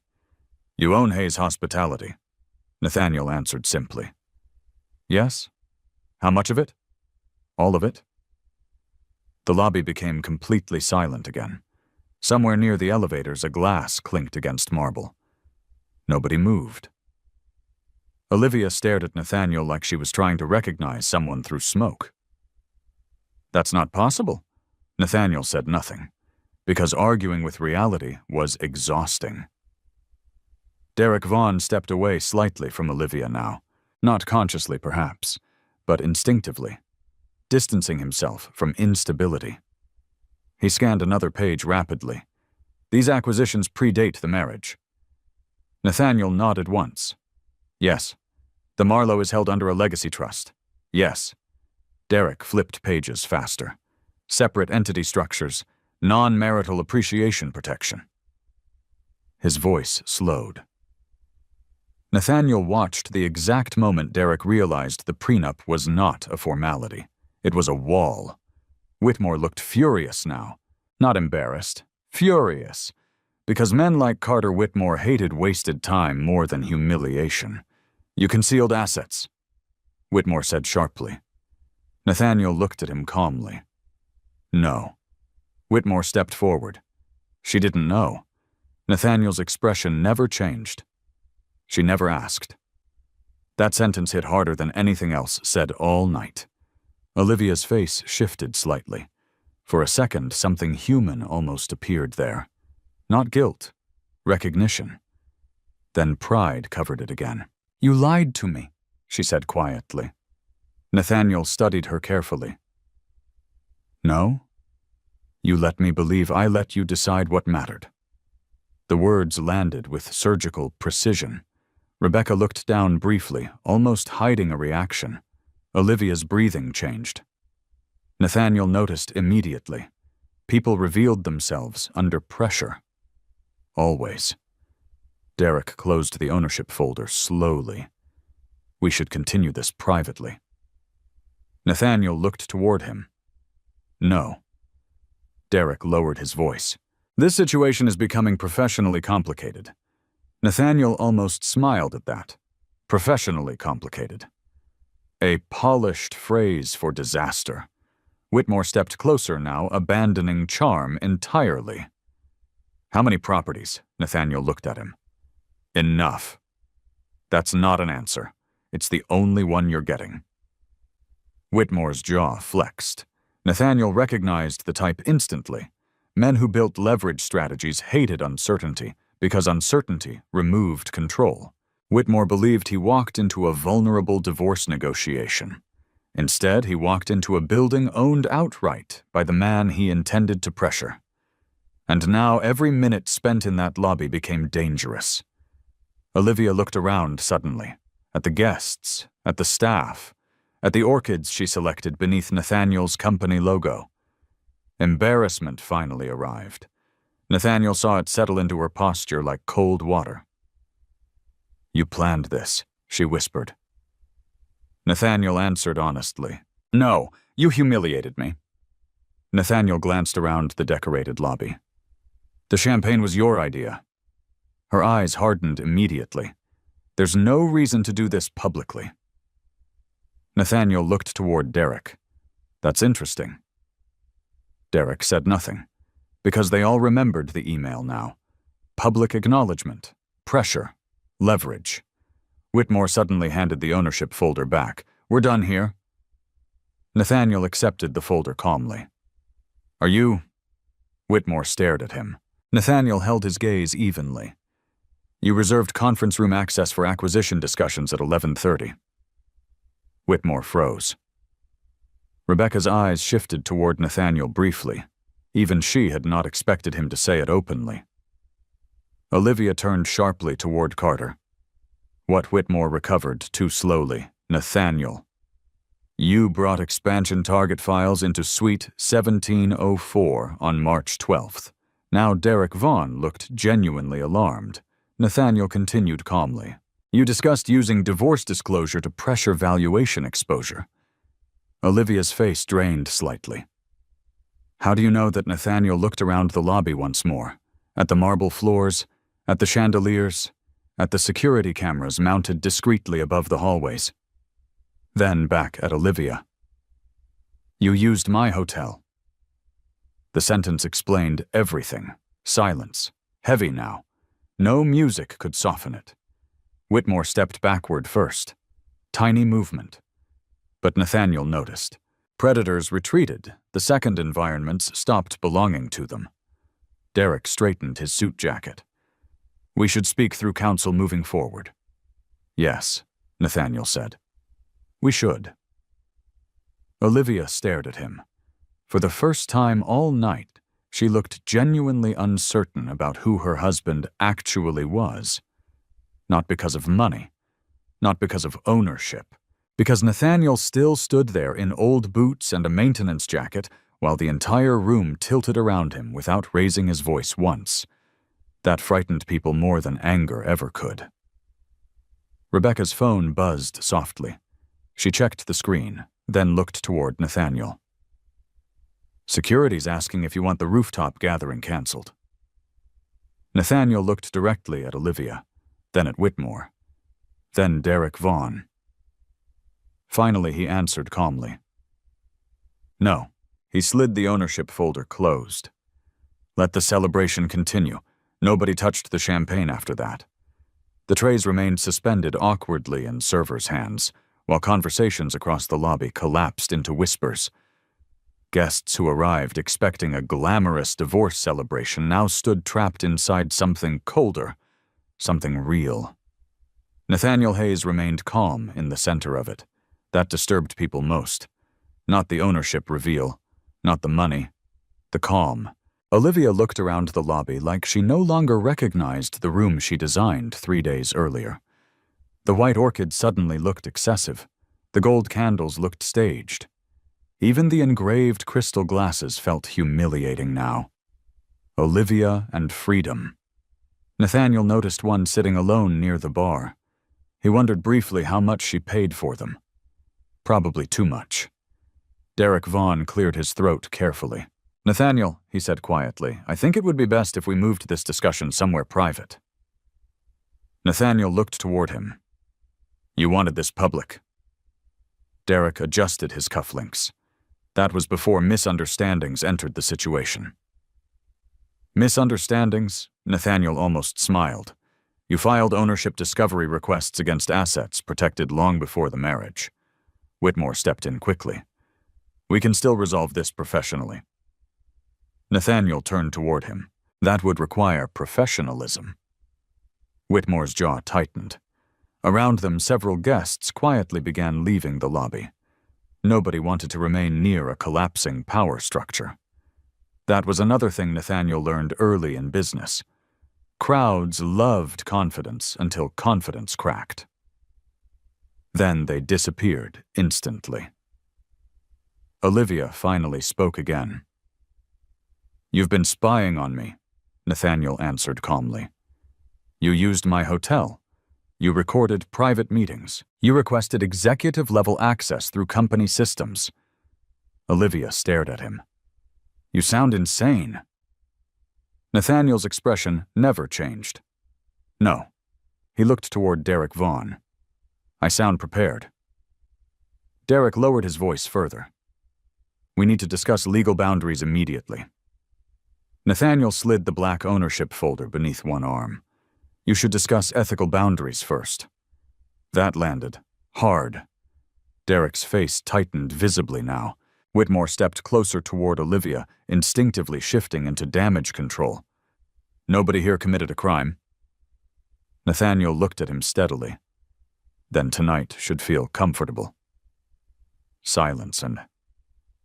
Rebecca Sloan stood nearby without speaking, watching the room carefully like a captain monitoring structural damage during a storm.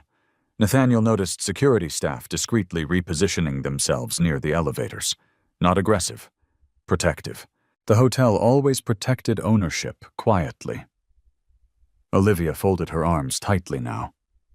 "What exactly do you want from me?" Nathaniel considered the question honestly, then answered truthfully. "Nothing."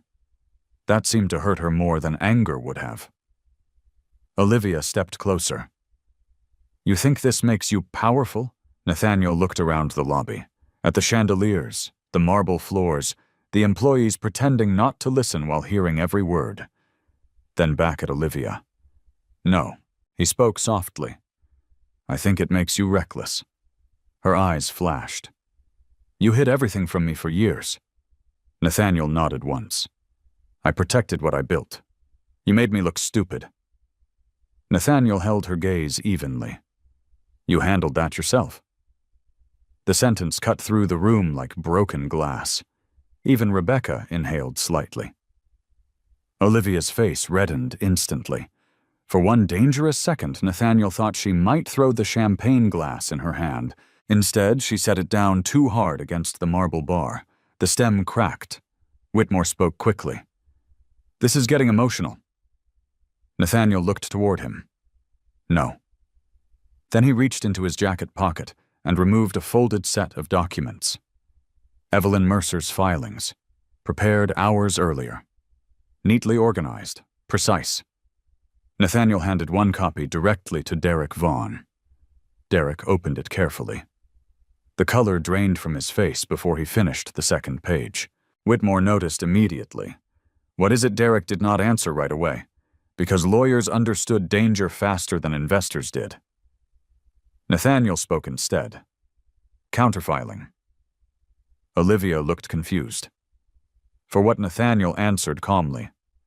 Financial concealment, unauthorized transfer activity, attempted access to protected corporate systems. Whitmore stared sharply at Derek. You said there wasn't exposure. Derek snapped the folder shut. We need counsel present immediately. Nathaniel nodded once. That's wise. Olivia looked between them now, no longer confident, no longer performing. What's happening? Nathaniel watched her carefully. For the first time all evening, she looked like someone realizing the floor beneath them had been unstable from the beginning. Evelyn Mercer entered the lobby at that exact moment. Dark charcoal coat, black leather briefcase, controlled expression. She crossed the marble floor calmly, while conversations nearby died completely. Nathaniel noticed Derek Vaughn straighten instinctively. Professionals recognized dangerous professionals. Evelyn stopped beside Nathaniel without greeting anyone else first. Sorry I'm late. Nathaniel handed her the remaining paperwork. Timing worked. Evelyn glanced once toward Olivia, then Whitmore, then Derek. Her eyes paused on Derek longest. You filed aggressively, she said calmly. Derek tried recovering composure. My client has rights. Evelyn nodded. She does. Then her tone changed slightly. But acquisition coordination through divorce leverage tends to complicate credibility. Whitmore immediately stepped forward. That accusation is unsupported. Evelyn opened her briefcase slowly. Actually, Mr. Whitmore, it's documented. She removed printed screenshots, wire records, suite reservations, internal access requests, security timestamps. Nathaniel watched Whitmore's confidence fracture piece by piece as the documents appeared. Olivia looked stunned. You pulled all this already? Evelyn answered without emotion. You used digital systems. Most people leave footprints. Nathaniel noticed several guests quietly filming now from the edges of the lobby. Phones partially lowered. Social predators sensing collapse. Whitmore noticed too. We're done here, he said sharply. He turned toward Olivia. You should leave. Olivia stared at him. Leave? Not we. You. Nathaniel saw the exact second she realized Whitmore was protecting himself now. Not her. Derek spoke quietly beside them. Olivia, don't say anything else tonight. That frightened her more, because Derek Vaughn had finally stopped sounding confident. Nathaniel remained still while the entire structure around him shifted. He felt no satisfaction, only clarity.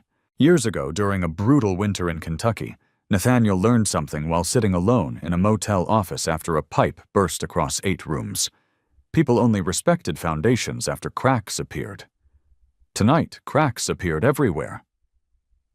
Olivia looked toward Nathaniel again, her voice lowered. You planned this. Nathaniel shook his head slowly. No. He looked around the decorated lobby. The only thing I planned was patience. Silence followed. Heavy. The quartet had stopped playing entirely now. Even the musicians understood the event was over. Evelyn Mercer closed her briefcase. Effective immediately, she said calmly, all future communication regarding marital assets proceeds through counsel only. Derek nodded stiffly. Whitmore already looked halfway toward the exit. Olivia stood frozen between them. Nathaniel noticed the champagne towers reflected in the marble floor behind her. Perfectly arranged. Untouched. A celebration no one wanted anymore. Rebecca's phone buzzed softly. She glanced down then toward Nathaniel. Security confirmed rooftop conference access has been canceled. Whitmore looked sharply toward her. You canceled my reservation, Rebecca answered professionally. The reservation was submitted under false transition authority. Whitmore's face hardened. Nathaniel looked at him calmly. You shouldn't schedule acquisition meetings in buildings you don't understand. Whitmore stared at him for several long seconds. Then he turned and walked toward the exit without another word. Not rushed, but defeated enough to leave. Derek Vaughn followed slower, carrying the counterfiling documents like they physically weighed something now. Only Olivia remained standing near the bar. The white orchids, the broken champagne stem, the engraved crystal glasses. Nathaniel watched her quietly. She looked smaller suddenly. Not because of money, because certainty was gone. After a long silence, Olivia finally asked the question that mattered. "Who are you?" Nathaniel looked at the Gold Haze Hospitality logo hanging above the front desk, then back at her. "The same man you stopped paying attention to." And with that, Nathaniel turned away from the celebration built to humiliate him and walked calmly across the marble lobby, while the entire room watched in silence. 3 days later, rain covered downtown Nashville again. Nathaniel Hayes stood outside the Davidson County Chancery Court at 8:12 a.m., wearing a charcoal overcoat over a plain black suit. No luxury watch, no visible designer labels. The same quiet presentation he had carried for years, only now people looked at him differently. Not because he changed, because information had. News from the Marlowe Grand had spread through Nashville's legal and business circles faster than Evelyn Mercer expected. Not publicly through headlines yet, but privately through phone calls, forwarded videos, and whispered conversations behind restaurant booths. The maintenance supervisor who owned the hotel. The divorce celebration that collapsed in the lobby. The attorney tied to acquisition discussions. People loved scandals involving money. They loved underestimating someone even more. Nathaniel climbed the courthouse steps calmly while reporters gathered farther down the sidewalk near another hearing unrelated to his. Evelyn Mercer waited near the entrance holding 2 legal folders against her side. "You sleep at all?" she asked. "Enough. That's usually not a real answer." Nathaniel gave the smallest shrug. Inside courthouse, security buzzed softly around them. Lawyers crossed marble hallways carrying coffee cups and overstuffed briefcases, while deputies directed people toward different courtrooms. Controlled chaos. Evelyn walked beside Nathaniel toward courtroom 4. "B. Derek filed emergency motions late last night," she said quietly. Nathaniel looked toward her. For what? To suppress portions of the hotel footage. Nathaniel almost smiled. That means he's scared of it. Yes. Evelyn lowered her voice further. He's also trying to distance himself from Whitmore. Nathaniel expected that. Predators abandoned each other quickly when exposure arrived. They entered courtroom 4B at 8:39 a.m. Olivia already sat beside Derek Vaughn at the petitioner's table. Nathaniel noticed 3 things immediately. First, Olivia wore no wedding ring now. Second, Derek looked exhausted. Third, Carter Whitmore was absent. That mattered most. Whitmore had retreated. The second risk outweighed opportunity. Exactly the kind of man Nathaniel thought he was. Olivia looked up when Nathaniel entered. For half a second, something unreadable crossed her face. Not anger, not sadness, disorientation. Like she still had not fully adjusted to the fact Nathaniel was no longer the version of him she invented. Nathaniel sat beside Evelyn without acknowledging anyone directly. The courtroom smelled faintly of old paper and rainwater from wet coats, dark wood, low lights, muted conversations. Judge Miriam Holloway entered at precisely 9:00 a.m. Everyone stood. Nathaniel watched Olivia during the first procedural moments instead of the judge. She kept adjusting her sleeve cuffs. Tiny, nervous movement. Nathaniel noticed details automatically now. Years in negotiations taught him anxiety always leaked through repetition. Judge Holloway opened the hearing calmly. Counsel. I understand both parties have supplemental filings regarding asset disclosure disputes. Derek Vaughn stood first. Smooth voice, controlled posture, but Nathaniel noticed the tension underneath immediately. Yes, Your Honor. My client seeks equitable marital review concerning business interests concealed during the marriage. Concealed. Interesting word choice. Evelyn Mercer remained seated while Derek continued. Mrs. Hayes entered the marriage without informed understanding of the scope of Mr. Hayes's holdings. Judge Holloway adjusted her glasses slightly. Was there a prenuptial agreement? Yes. Derek admitted carefully. But we believe enforcement questions exist regarding disclosure transparency. Nathaniel watched Olivia during that sentence. She kept her eyes lowered. Derek continued. My client reasonably believed Mr. Hayes functioned primarily as a hotel maintenance supervisor with limited operational involvement. A few people in the courtroom shifted subtly. Even court clerks had heard rumors already. Judge Holloway looked toward Nathaniel briefly, then toward Evelyn. Miss Mercer. Evelyn stood slowly. No dramatics, no raised voice, just precision. Your Honor, opposing counsel filed discovery expansion requests against entities explicitly protected under a fully executed premarital agreement signed voluntarily 11 years ago. She placed several binders before the clerk.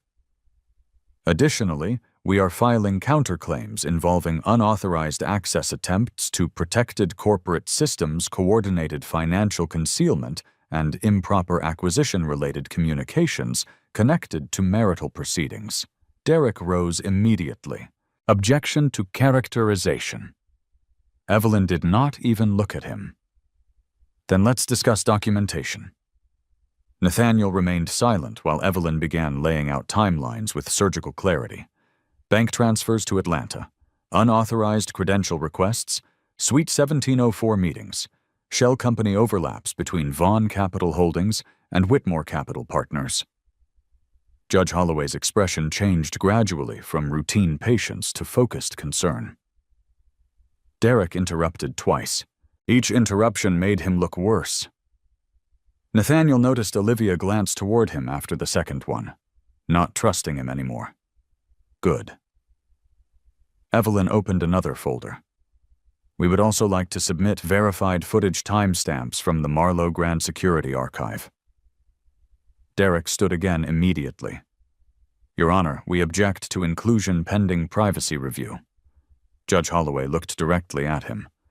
Mr. Vaughn, were these meetings conducted inside private residential property? Derek hesitated. No. A privately owned hotel? Yes. Owned by the respondent, Derek's jaw tightened. Yes. Judge Holloway nodded once. Continue, Miss Mercer. Nathaniel watched the room carefully while Evelyn presented printed still frames from the March meetings.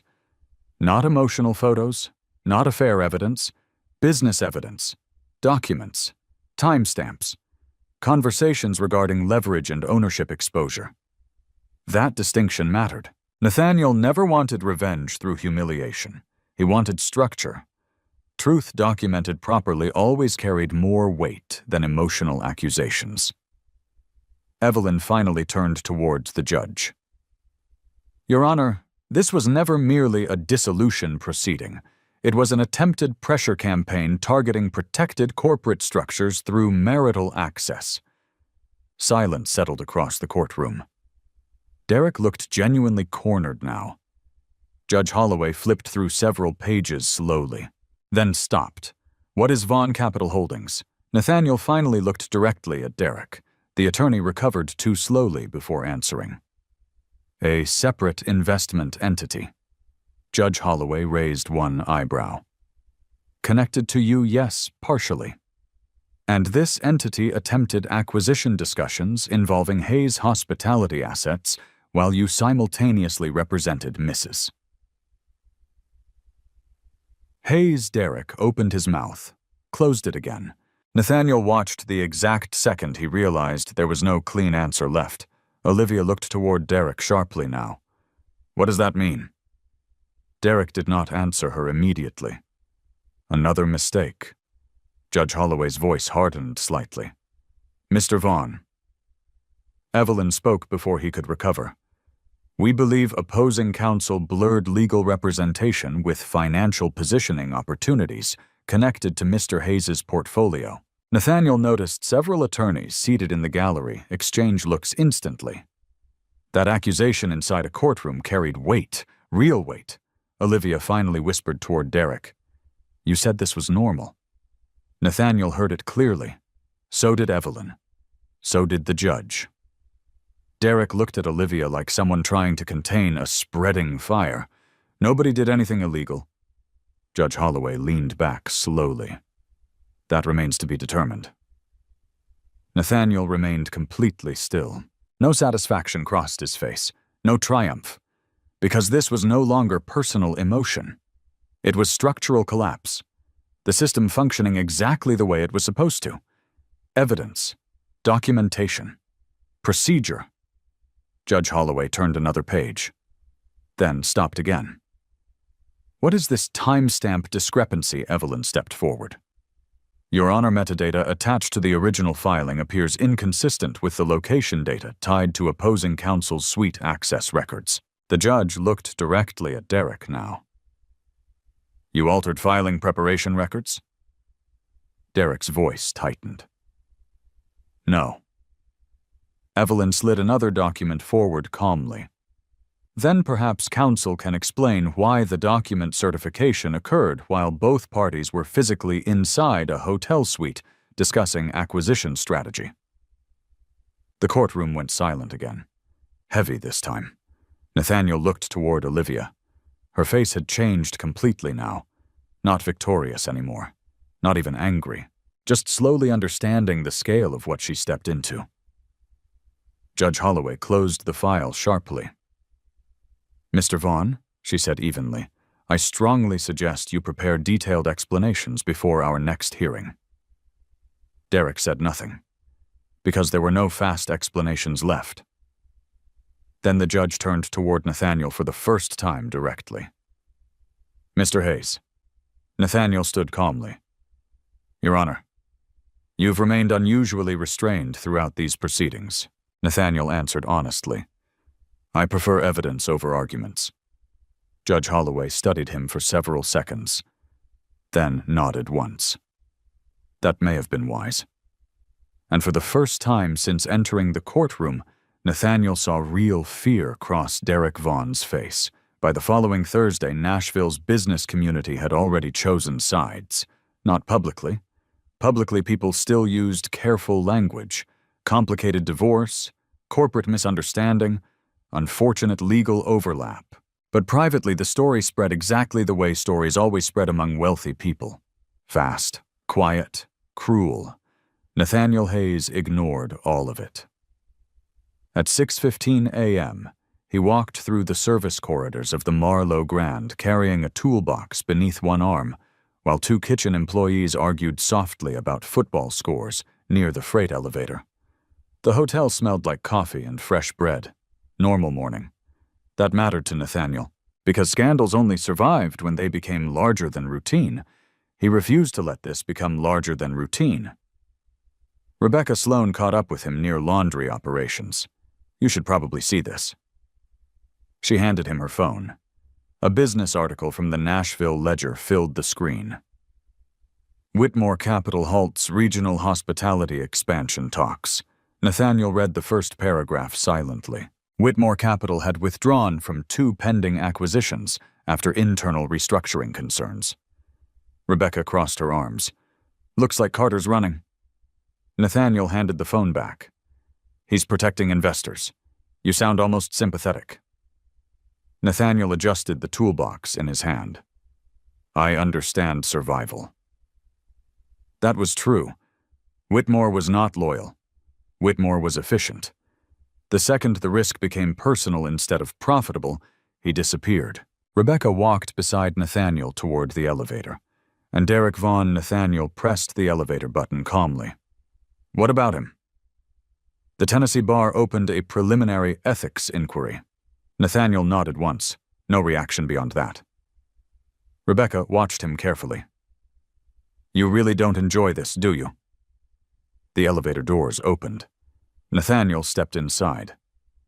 No, Rebecca followed him. Most people would. Nathaniel looked at the floor numbers climbing slowly. Most people mistake destruction for victory. The elevator opened onto the executive level.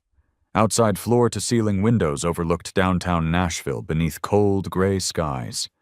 Evelyn Mercer waited inside the conference room, already reviewing documents. "Morning," she said without looking up. Nathaniel placed the toolbox near the wall. Rebecca smirked faintly. "You brought tools to a legal meeting?" Nathaniel sat calmly. "I was repairing a boiler first." Evelyn finally glanced toward him. "That may be the most unsettling thing about you." Nathaniel said nothing. Evelyn slid several papers across the table. "Judge Holloway signed temporary restrictions last night." Nathaniel read quickly. "Atlanta account frozen. Additional disclosure requests denied. Protective barriers around Hayes Legacy Holdings reaffirmed. Derek Vaughn ordered to provide supplemental conflict documentation. Everything proceeding exactly where it needed to go." Evelyn leaned back slightly. "Olivia's new attorney contacted me this morning." Nathaniel looked up. "She replaced Derek, yes. That was fast. She didn't have much choice." Nathaniel understood. Once the ethics inquiry started, Derek Vaughn became radioactive inside a divorce case involving corporate overlap. No serious attorney would advise staying attached to him publicly. Rebecca sat near the windows. What about Olivia? Evelyn's expression shifted slightly. "She's asking for settlement discussions." Nathaniel remained quiet. Evelyn studied him. "She's scared now." Nathaniel looked toward the city skyline beyond the glass. Months earlier, Olivia believed she controlled the direction of everything. Now every structure around her was collapsing at once. Whitmore gone. Derek compromised. Financial transfers frozen, public embarrassment spreading quietly through the exact social circles she valued most. Nathaniel felt no joy about it, only inevitability. Evelyn opened another file. "There's more." Nathaniel looked back toward her. "We recovered deleted email fragments from Vaughn Capital's discovery requests." Rebecca frowned. "You can do that?" Evelyn almost smiled. People with enough money always assume deleted means invisible. She handed Nathaniel a printed page. One line had been highlighted. "If leverage succeeds, transition access to Marlowe operations becomes realistic post-settlement." Nathaniel read it twice. Transition access. They had truly believed they were approaching ownership, not metaphorically, operationally. Rebecca shook her head slowly. "They really thought you were some maintenance employee they could pressure." Nathaniel folded the page once. They believed what was convenient. Evelyn watched him carefully. "You know what interests me most?" Nathaniel waited. "You never exposed yourself earlier." Nathaniel leaned back in the chair. "No reason to. You let Olivia underestimate you for years." Nathaniel considered that. Maybe. Or maybe Olivia simply stopped seeing anything beneath appearances. There was a difference. His father used to say something similar before the federal investigation destroyed their family name. People rarely see you. They see what your surface allows them to simplify. Nathaniel learned from that. The quieter he became, the more careless others grew around him. Rebecca's phone buzzed softly. She glanced down, then looked up immediately. Olivia's downstairs. The conference room became still. Evelyn closed her folder carefully. She requested to see Nathaniel alone. Rebecca frowned. "That's a bad idea." Nathaniel stood slowly. "No, it's time." 10 minutes later, Nathaniel crossed the lower lobby near the East Lounge where Olivia waited beside the windows overlooking Broadway. She stood the second she saw him. No designer crowd now. No champagne, no audience. Just Olivia in a dark coat with tired eyes and both hands wrapped tightly around untouched coffee. Nathaniel stopped across from her. For several seconds, neither spoke. Then Olivia said quietly, "You really own all of this." Nathaniel looked around the lobby. Morning guests checked out near reception, while bellmen loaded luggage carts into waiting SUVs. normal life continuing. Yes. Olivia lowered her eyes briefly. I thought you were hiding because you were ashamed. Nathaniel answered calmly. I was protecting it. From me, Nathaniel looked at her steadily. From everyone. She nodded faintly, like the answer finally fit pieces together she had ignored for years. I don't understand why you lived like that. Nathaniel glanced toward a housekeeper helping an elderly guest near the elevators. Like what? Like you had nothing. Nathaniel almost smiled. I never had nothing. Olivia's eyes glistened slightly now. Not dramatic tears, just exhaustion. Everything expensive around her had stopped functioning as protection. I didn't know, she whispered. Nathaniel studied her quietly. That sentence mattered less than she thought, because not knowing was different from never asking. You knew enough, he said. Olivia looked down at the coffee cup again. I made mistakes. Nathaniel said nothing, because mistakes and strategies were different things, too. She looked back up slowly. Carter told me the divorce would force negotiations. Nathaniel's expression stayed neutral. I figured. I didn't know Derek was using the case like that. Nathaniel watched her carefully. That part might even be true. Whitmore and Derek probably shared more intentions privately than they ever told Olivia directly. She was useful because she wanted status badly enough to ignore warning signs. Olivia inhaled slowly. I never thought you'd destroy everything. Nathaniel answered immediately. I didn't. The sentence hung between them. Because it was true. Nathaniel never leaked stories, never threatened anyone, never raised his voice publicly. He simply documented facts and responded lawfully.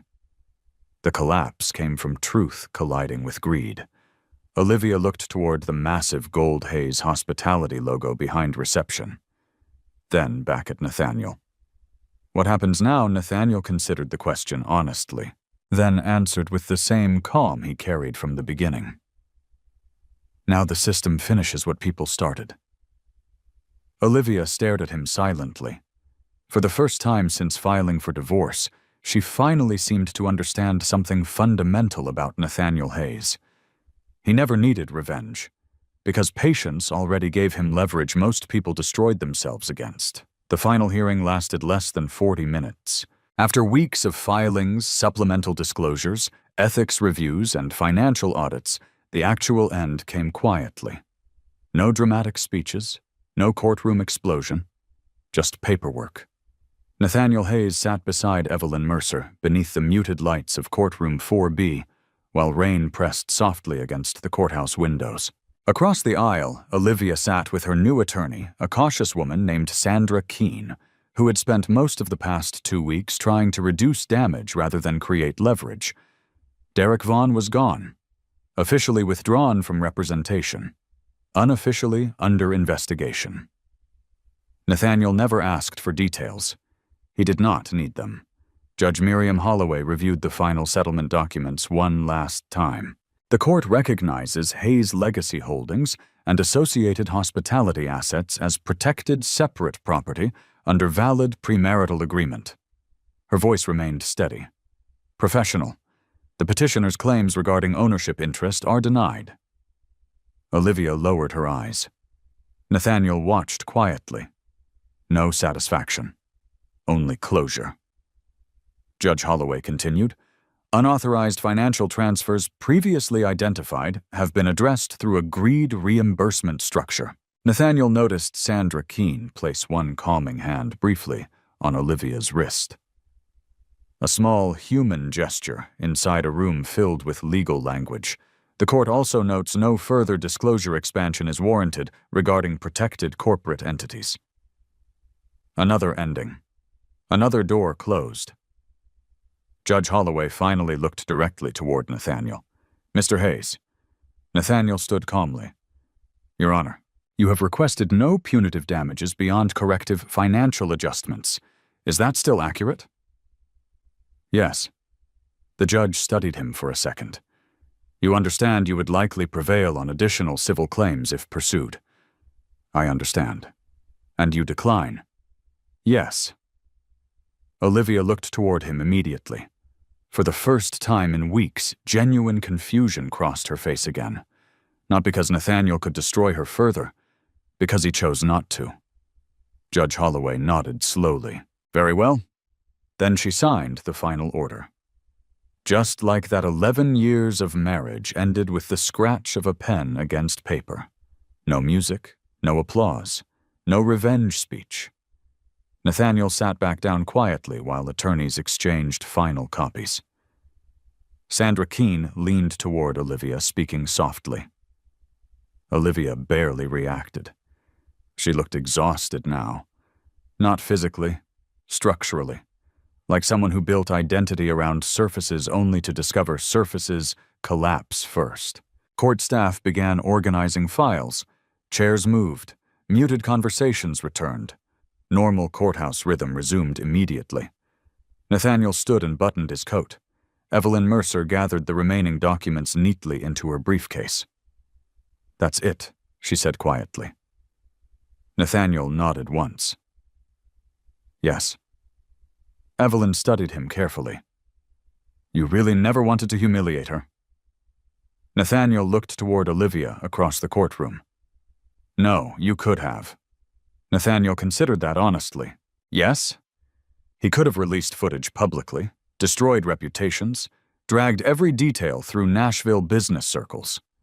But destruction had never interested him. Protection did. Stability did. Truth did. Evelyn adjusted her glasses slightly. Most people wouldn't have shown restraint. Nathaniel picked up his folder calmly. Most people confuse anger with strength. They walked toward the courtroom doors together. Halfway there, Olivia's voice stopped him. Nathaniel. He turned slowly. She'd stood alone now. Sandra Keene had stepped outside already. For a moment, the courtroom felt strangely empty around them. Olivia walked closer carefully. Not confidently anymore. Carefully. Nathaniel waited. I need to ask you something. He said nothing. Olivia looked down briefly before meeting his eyes again. When did you stop loving me? The question hung between them quietly. Not manipulative, not strategic, just tired. Nathaniel thought about it honestly. Not the affair, not the divorce papers, not even the lobby celebration. It happened much earlier, somewhere between years of dismissal and small humiliations she assumed did not matter. Somewhere between being unseen and being simplified. Finally, Nathaniel answered. I think you stopped seeing me before I stopped loving you.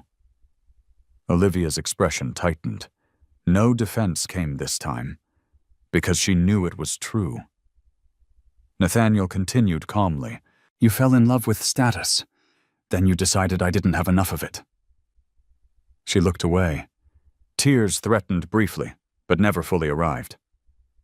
I didn't understand you. No, Nathaniel agreed softly. You understood exactly what you valued. Silence. Heavy. But not cruel.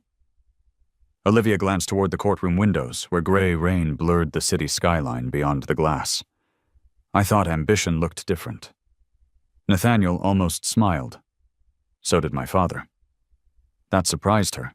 Nathaniel rarely mentioned his father, especially after the investigation years ago. Olivia looked back at him carefully. Were you ashamed of where you came from? Nathaniel answered immediately. No. Then why hide everything? Nathaniel considered the question for a moment. Then answered with the honesty he no longer had reason to avoid. Because attention attracts people who mistake ownership for character. Olivia absorbed that slowly. The sentence seemed to land somewhere deeper than legal defeat. Nathaniel adjusted the folder beneath his arm. You should go home, Olivia. She gave a faint, humorless laugh. I'm not sure where that is anymore. Nathaniel looked at her for several seconds. Years ago, that answer would have hurt him deeply. Now it mostly made him tired. Not because he hated her, because he finally understood how fragile identity became when built entirely around appearance. Olivia looked toward him again. "You really would have stayed invisible forever," Nathaniel answered calmly. Yes. That seemed to affect her more than anything else, because it meant the entire collapse started not from Nathaniel revealing himself, but from Olivia trying to leverage something she never bothered understanding.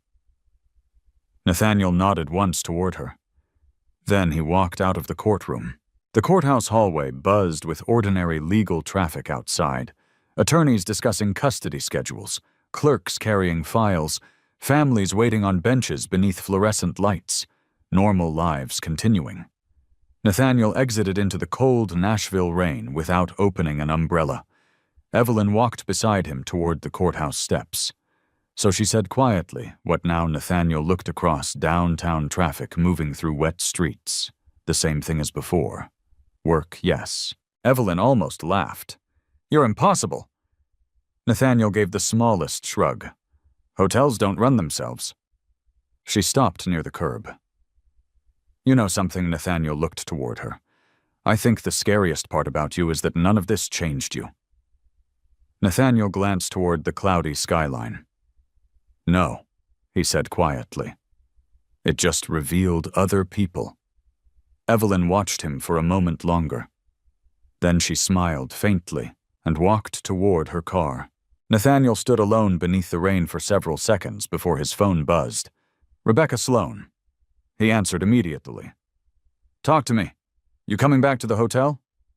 Nathaniel looked down Broadway, where headlights reflected across wet pavement. "Yes." Rebecca hesitated briefly. "There's a situation in the lobby." Nathaniel's voice remained calm. "What kind of situation? A guest is screaming at one of the front desk girls." Nathaniel started walking toward the parking garage without changing expression. "I'll be there in 10 minutes. The man screaming at the front desk wore a navy cashmere coat and a Rolex large enough to announce itself from 10 feet away. Nathaniel Hayes saw him the second he entered the Marlowe Grand lobby. "Do you understand who I am?" the guest barked across the marble floor. The young front desk employee looked barely 22. Her name tag read, Emily Rogers. Her hands were shaking. I'm trying to help you, sir. You charged the wrong corporate card twice." Nearby guests pretended not to stare while absolutely staring. Nathaniel walked across the lobby calmly. No rush. No performance. The guest slammed his palm against the counter again. "I spend 6 figures a year with this hotel chain." Nathaniel stopped beside Emily. What seems to be the problem? The guest looked Nathaniel up and down instantly. Gray maintenance jacket. "Work boots. Wrong person. Go get a manager." Nathaniel glanced at the computer screen. Duplicate authorization hold. Minor accounting delay. Fixable in under 30 seconds. Nathaniel reached past the keyboard, typed 3 commands, and cleared the duplicate pending charge. "There," he said calmly. "Only 1 authorization remains." The guest frowned. "That's it?" "Yes." The man checked his phone. Confusion replaced outrage. "Oh." Emily stared at Nathaniel quietly. The guest cleared his throat awkwardly. "Well, someone should have handled that sooner." Nathaniel nodded once. "They just did." The man looked embarrassed now. Not enough to apologize, but enough to lower his voice. He grabbed his luggage handle quickly and walked toward the elevators without another word. Emily exhaled shakily the second he disappeared. "Thank you." Nathaniel looked at the monitor. "You did fine." Her eyes widened slightly. "No, I didn't." Nathaniel glanced toward her calmly. "You stayed polite while someone tried to make you panic. That matters." Emily swallowed hard and nodded. Rebecca Sloan approached from the concierge hallway carrying a tablet. "You just got out of court and immediately started fixing accounting holds." Nathaniel shrugged lightly. It was bothering the front desk. Rebecca leaned against the marble counter beside him. The staff heard about the ruling. Nathaniel looked toward her. "And they're nervous around you now?" That disappointed him more than he expected. Nathaniel glanced around the lobby, bellmen moving luggage carts, housekeepers crossing toward service elevators, concierge staff answering phones. Same building, same people. Only perception changed. Rebecca studied him carefully. You hate that? Yes, most owners enjoy authority. Nathaniel looked toward Emily, who had returned to helping guests while trying not to glance at him every 10 seconds. Authority isn't useful if it creates distance. Rebecca smiled faintly. That sounds like something a man says after secretly owning hotels for 20 years. Nathaniel almost smiled back. Almost. The afternoon passed quietly after that. Nathaniel spent 2 hours reviewing operational reports with department heads. Unlike previous executive meetings, nobody interrupted him now. Nobody casually explained hospitality basics to him anymore. That part irritated Nathaniel slightly. Respect, based on revelation, was unstable. He preferred the older version, the honest one. At 5:40 p.m., he sat alone inside the executive conference room, reviewing renovation projections for a Louisville property, when Rebecca entered, carrying 2 coffees. She placed one beside him. "Diner coffee," she said. Nathaniel looked up. "You drove there, figured the billionaire maintenance supervisor deserved a reward." Nathaniel took the cup. Still hot. Still smelling like burnt diner coffee and cheap creamer. Perfect. Rebecca sat across from him. Outside the glass walls, downtown Nashville glowed orange beneath sunset. "You know," she said carefully, "the board's asking if you want increased public visibility now." Nathaniel kept reading the renovation report. "No. They think your reputation actually improved." Nathaniel turned one page slowly. "That's temporary. You exposed an acquisition scheme, protected the company, and survived a public divorce without losing control once." Nathaniel finally looked toward her. "That's not reputation. That's paperwork." Rebecca laughed quietly. That may be the most Nathaniel Hayes sentence ever spoken. He returned to the report. The Louisville property needed structural plumbing replacement within 18 months. Real problems. Useful problems. Rebecca watched him silently for a moment. "Can I ask you something?" Honestly, Nathaniel nodded once. "Did you ever want Olivia back? After all this started?" Nathaniel considered the question carefully. Not emotionally. Factually. Finally, he answered. "No." Rebecca seemed surprised by how immediate the answer came. Not even before the courtroom, no. Why? Nathaniel rested the coffee cup beside the paperwork. "Because eventually I realized she loved proximity to success more than she loved people." Rebecca leaned back slightly. "That's harsh. It's accurate." Silence settled between them briefly. Nathaniel looked out across the skyline again. Years ago, he thought money protected people from insecurity.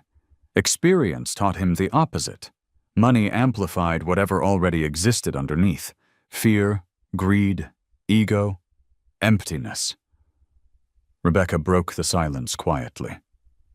"You know, the staff sees you differently now." Nathaniel nodded once. "Yes, they respect you." Nathaniel looked back toward her. "I'd rather they trust me." Rebecca absorbed that without answering. At 7:15 p.m., Nathaniel left the conference room and walked through the hotel alone. No entourage, no executive escort. He inspected the banquet kitchen personally, stopped to help engineering staff troubleshoot a ventilation alarm, asked housekeeping about broken laundry carts, normal routines. Several employees still looked nervous around him.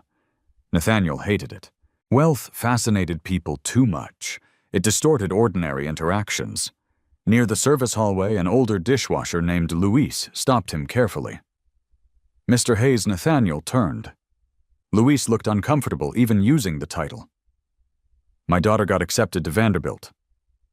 Nathaniel nodded. "That's good news." Luis smiled proudly. "She starts in fall?"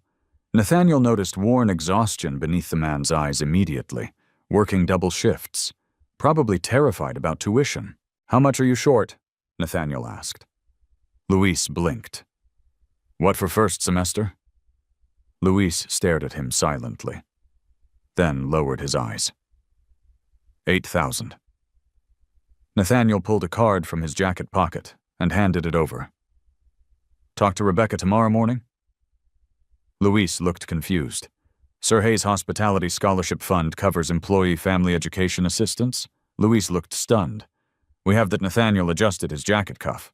We do now. Then he continued walking before the man could answer. Rebecca caught up with him near the elevators moments later. You just created a scholarship program in a hallway. Nathaniel pressed the elevator button. It needed to exist. Rebecca shook her head slowly. You really don't care about appearing powerful. Nathaniel looked toward the descending elevator numbers. Power isn't appearance. The doors opened. They stepped inside together. Rebecca crossed her arms lightly. So what is it? Nathaniel thought for a moment, then answered quietly.